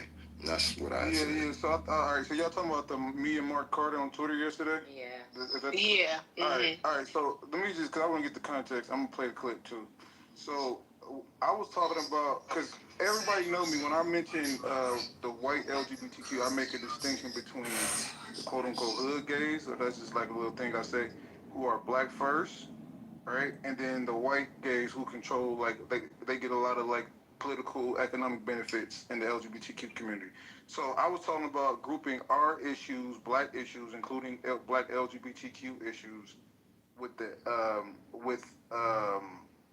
with other groups like BIPOC, white gays, etc. I wasn't saying like I wasn't making a distinction between white, black gays, and I don't do that. Everybody know me. When I say black gays, I refer to them as the hood gays who are black first. But I got the clip right here. I just wanted to play it because I gotta do something real quick. I was trying to address NJ. I don't do the gossip and talk about nobody when they're not here. So I'll just play the clip and then we can set up another room because I got to do some real. Is it cool if I play the clip? Just to clarify. No, like, stop playing with me. Go ahead, play it. Run that shit, nigga. All right, cool. So this is the first clip because people said that I was speaking down on black people on government systems, which was crazy. So, and I wasn't giving no pushback. So this is me speaking on black people when it comes to these government programs. We are targeted, and they need to enforce that shit on white people, not black people. So I got two clips. It's just people who are not able-bodied and have retired will have that real safety net. They shouldn't have to share this. So Mark Carter talking about how he won't anybody, he don't care you black, white, Asian, off of government assistance because he said it's been weaponized against the black community. Hold on. That they've worked for all these years with younger people who can get out and put work in. And so this is this whole cry of racism that no, make them break it down. Don't just let them say, oh, Trump's a racist. Well, tell us why you're saying he's a racist. Are you saying he's a racist because he's telling your 40-year-old self to get up and go get a job? Or start is that what you telling us? Hey, because good. Throw your motherfucking ass out there so you have to stand on your 2 feet and do something productive. But now, I would say this though, right? Because there is like 40 million that's on SNAP benefits, right? And 37 million of it. I meant to say it's 37%, not 37 million. It's 37% of white people on SNAP. My bad. So I would say this though, right? Because there is like 40 million that's on SNAP benefits, right? And 37 million of them identify as white. So there is a bunch of white people that haven't been through nothing that black Americans been through as far as, race and shit. And these niggas been on welfare for 10 generations. Talking about white people. These niggas, when I'm literally talking about white people. And they been through shit. No, them niggas need to go back. No, they need to be shipped off too. Cause I ain't gonna lie, if a motherfucker, see, I see why a lot of black Americans on it, cause we've been through a lot of systemic shit, right? I see why a lot of black Americans are on it because we've been through a lot of systemic shit. So I'm making excuses for why we're on it now. Hear what I said about white people. And they kind of fucked our community up. But these people that ain't been through nothing in 10 plus generations, and these is white people that's just poor. So I just said that black people been through systemic shit. I don't have a problem with them being on the government assistance because we got something systemic that we've been through. There are white people that's been in this country for 10 generations and they're in poverty. We need to ship them niggas off. Let's continue. Because it's depending on the government. And I don't think they're gonna enforce that shit on these white poor people like they're gonna do on black people, elderly and shit. You know what I'm saying? I think they're gonna really get to that able-bodied shit and they're gonna enforce that shit on black people. Now I'm gonna break down. Now I'm gonna talk about how once they enforce this, black people are gonna be disproportionately harmed. Wait, hold on, no. Let's get the full context up. I think they're gonna really get to that able-bodied shit, and they're gonna enforce that shit on black people, and not these white poor motherfuckers. Oh my bad, I'm thinking this one. Not Trump. He's not taking it. Is he some of their people too? When he got in office, did he deport some of them as well? No, I'm not even saying Trump. I'm just saying the people that's going to enforce it. Like, Trump is pushing a big, beautiful bill. But you know how, like, remember the Section 8 in the 80s and shit? And they used to have women, incentivize women not to have a man in the house. They was enforcing that shit on black women more so than they was white women. All right, so that's the first video. So there was nothing on there me saying that black people shouldn't not be on government assistance. I was talking about poor white people. Instead of focusing on black people, because we've been through something systemic, let's focus on the white people who hasn't been through anything systemic in this country, and they've been on government assistance for 10 generations, right? There's a county in Kentucky where it's the poorest white county in the country, right? And these motherfuckers are 10 generations poverty on Section 8, and we're trying to make black people, we want to focus on black people who've been through systemic things. Should I play the second clip? In a second. Dr. A.G. wanted to respond. Go ahead, Dr. A.G. Oh, no, I'm sorry. I'm off mute. I didn't. I'm sorry. Okay. I didn't know I was. Okay, go ahead, Lou. All right, so here's the second clip, because I don't do the little gossipy shit and then take shit out of context and try to create like I can't. All right, so this is me also talking about how I don't see nothing wrong with black people milking the system and making money, because I know people that are dependent on the government and got a side hustle. The people that's actually fully dependent on the government are white people, not black people. Let me just put. You see, they want you to listen to nothing that Quan is saying, or what I'm saying, or Lou is saying. They don't want you to listen to that, because if you listen to us, then you would stand on your 2 feet and you would be immobilized. But if you listen to them, you will be worried about white supremacy and racism all day versus putting the business in motion. Versus getting Hey, but to be go ahead. But to be fair though, right? My thing is, because I know a lot of white people that milk the system as far as that Section 8. Like, a lot of black people that I know that's on that shit, they. So every time he talks about what black people are doing, I revert the conversation back to what white people are doing. Okay, but they make sure they got some shit going on. Like, I got family in LA. Like, they know how to milk the system. But they still hustling. They still getting. You know, they not just fully dependent on this. Hold on, hey, Mark. Be them poor ass white people, man. Or like black people, we know how to use the system and then still make some money on the side. Like people ain't just dependent on that shit like this. He's not talking to you. He ain't talking to you. All right, and this is the last one. So this is because people said I wasn't giving pushback on him. Wait, but Lou, this is what I need you to understand, babe. The problem is, it was the LGBTQ community. So, and that's why there were certain people in the chat. Alpha was taken up for you. Gemini, myself. Like, for us, it's like we know what you say about the whites. And because you didn't say the white LGBTQ, you like kind of put an umbrella over the. Yeah, everybody know I always. Well, let me say this. I make that distinction too, and I'm always on top of other people about making it. And I have been in the room with you before where you said, the hood. I didn't really understand what you meant by that. I thought you were being like, you was trying to say, I thought you was trying to convey something different. No, so with respect to that, I have to, I respect what you said, you know what I'm saying? So, I mean, it's all good. I mean, so it's not a big deal, but I didn't understand what you meant when, you know what I'm saying, when you said it on the recording. So that was the only thing. Yeah, I always say that the people who benefit the most of the LGBTQ is white gays. So I always talk about them. But I said, so when I say the LGBTQ community, everybody know I always make a distinction between black gays, because I consider black. I don't delineate between them. But the people who controls the LGBTQ community politically, benefit economically, who, if you go to LA, and the people that own all the businesses on the LGBTQ side of town, it's not black gays. It's overwhelmingly white gays. So I'm talking about that group. Y'all know me when I. Well, I agree with that. I always say hood gay.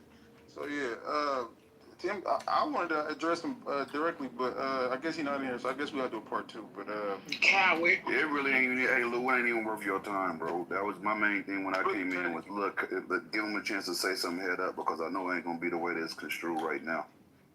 Yeah. And it really, like, I was like, oh my God, we can't do this, y'all. He was talking big That's money why I was shit. like, I'm beating just him up. Like, I need yeah, well, my politics has He never was talking changed. cash Like, shit. but my thing is, everybody knows my politics has never changed. Y'all know I don't have no political allegiance. There's some things I agree with on the left, you some things I agree on the right. I'm not hotel. I'm selective pro-black. I don't fuck with all black people. Me personally, I fuck on cold, solid people. I fuck with people from all cultures. Like I got a homie. I do business with Italians, Irish, Armenians. The people that I fuck with outside of my culture is usually beneficial. I'm not just hanging with just people from other cultures just on some. Yeah, so I mean, listen, bro. I'm not pro all black people. There's a lot of motherfuckers that don't take care of their kids. There's a lot of people that disrespect their parents. I don't fuck with everybody. I fuck with some people that's solid, and that's some people I don't fuck with. But I'm trying to figure out where MJ is. I just want to holler at him because I heard that somebody was saying he was saying that I wasn't. Oh, he was agreeing with the Section 8 part. Uh-huh. He was. Where was that at? I'm trying to figure where did y'all hear that in the video? So this is the thing, Lou. You know how people could take a piece of a clip and play the piece of, and that's why I was like, no, because I know Lou. I've known Lou before it even started. Like when he started the first one. And it's like, I was like, we can't do this. I'm telling y'all, this ain't him. And you can think that it's a tax write-off, but this motherfucker used his Jack and Jills. You was outside. You shared your fucking, I was telling them, like, this dude was outside. He shared a fucking, an Excel spreadsheet so I could share it in my room so y'all know what families are hurting. And this was on his feet. So, like, I know MJ full of shit. I don't know what's going on. And that's why I was like, Lou will say some shit and be so extreme. And that's why I said he's just like you, Jess. He'll do the extreme, like give him more money. But one thing I know, he is 100% pro-black. And I don't want nobody spread no fucking rumors that fucking diminishes who he is as a black man. Because he does a lot of shit. I mean, and I will say this, he will go. Hold up, Lou. Hold up, Lou. I don't got no problem with MJ. Man, I ain't know he was talking down on me. Man, nah, fuck MJ. He was I running think his mouth, nigga. he may have came in the room late, and he only heard pieces, and that's it. But nah, Lou do definitely support black businesses. He done supported mine, put it up there and promoted it. I ain't asked him to do this shit. He done it for me before. Like, he always been pro-black. I seen him do his pro-black. I never seen him be anti-LGBTQ. Real shit. Yeah, cause my thing is, I just don't know, cause I fuck with MJ, so I'm trying to figure out where was the animosity. I think he probably came in during the wrong time. Right. But it wasn't a debate. He just brought me on stage, so it was some shit that Mark Carter was saying. I don't agree. Like, but the shit that I disagree on, I'm not finna. It's not like intellectual game bang where we have a back and forth. But see, this where I'm at with it though, Lou. His perspective, I said my perspective. I didn't the part where he was trying to blame black people and getting off government assistance. I never agreed to that. I literally kept bringing it back to white people. Like, why are we focusing on black people when we're disproportionately affected by racism? Why don't we focus on the white people who hasn't been through anything systemic, and they're on government assistance for 10 generations?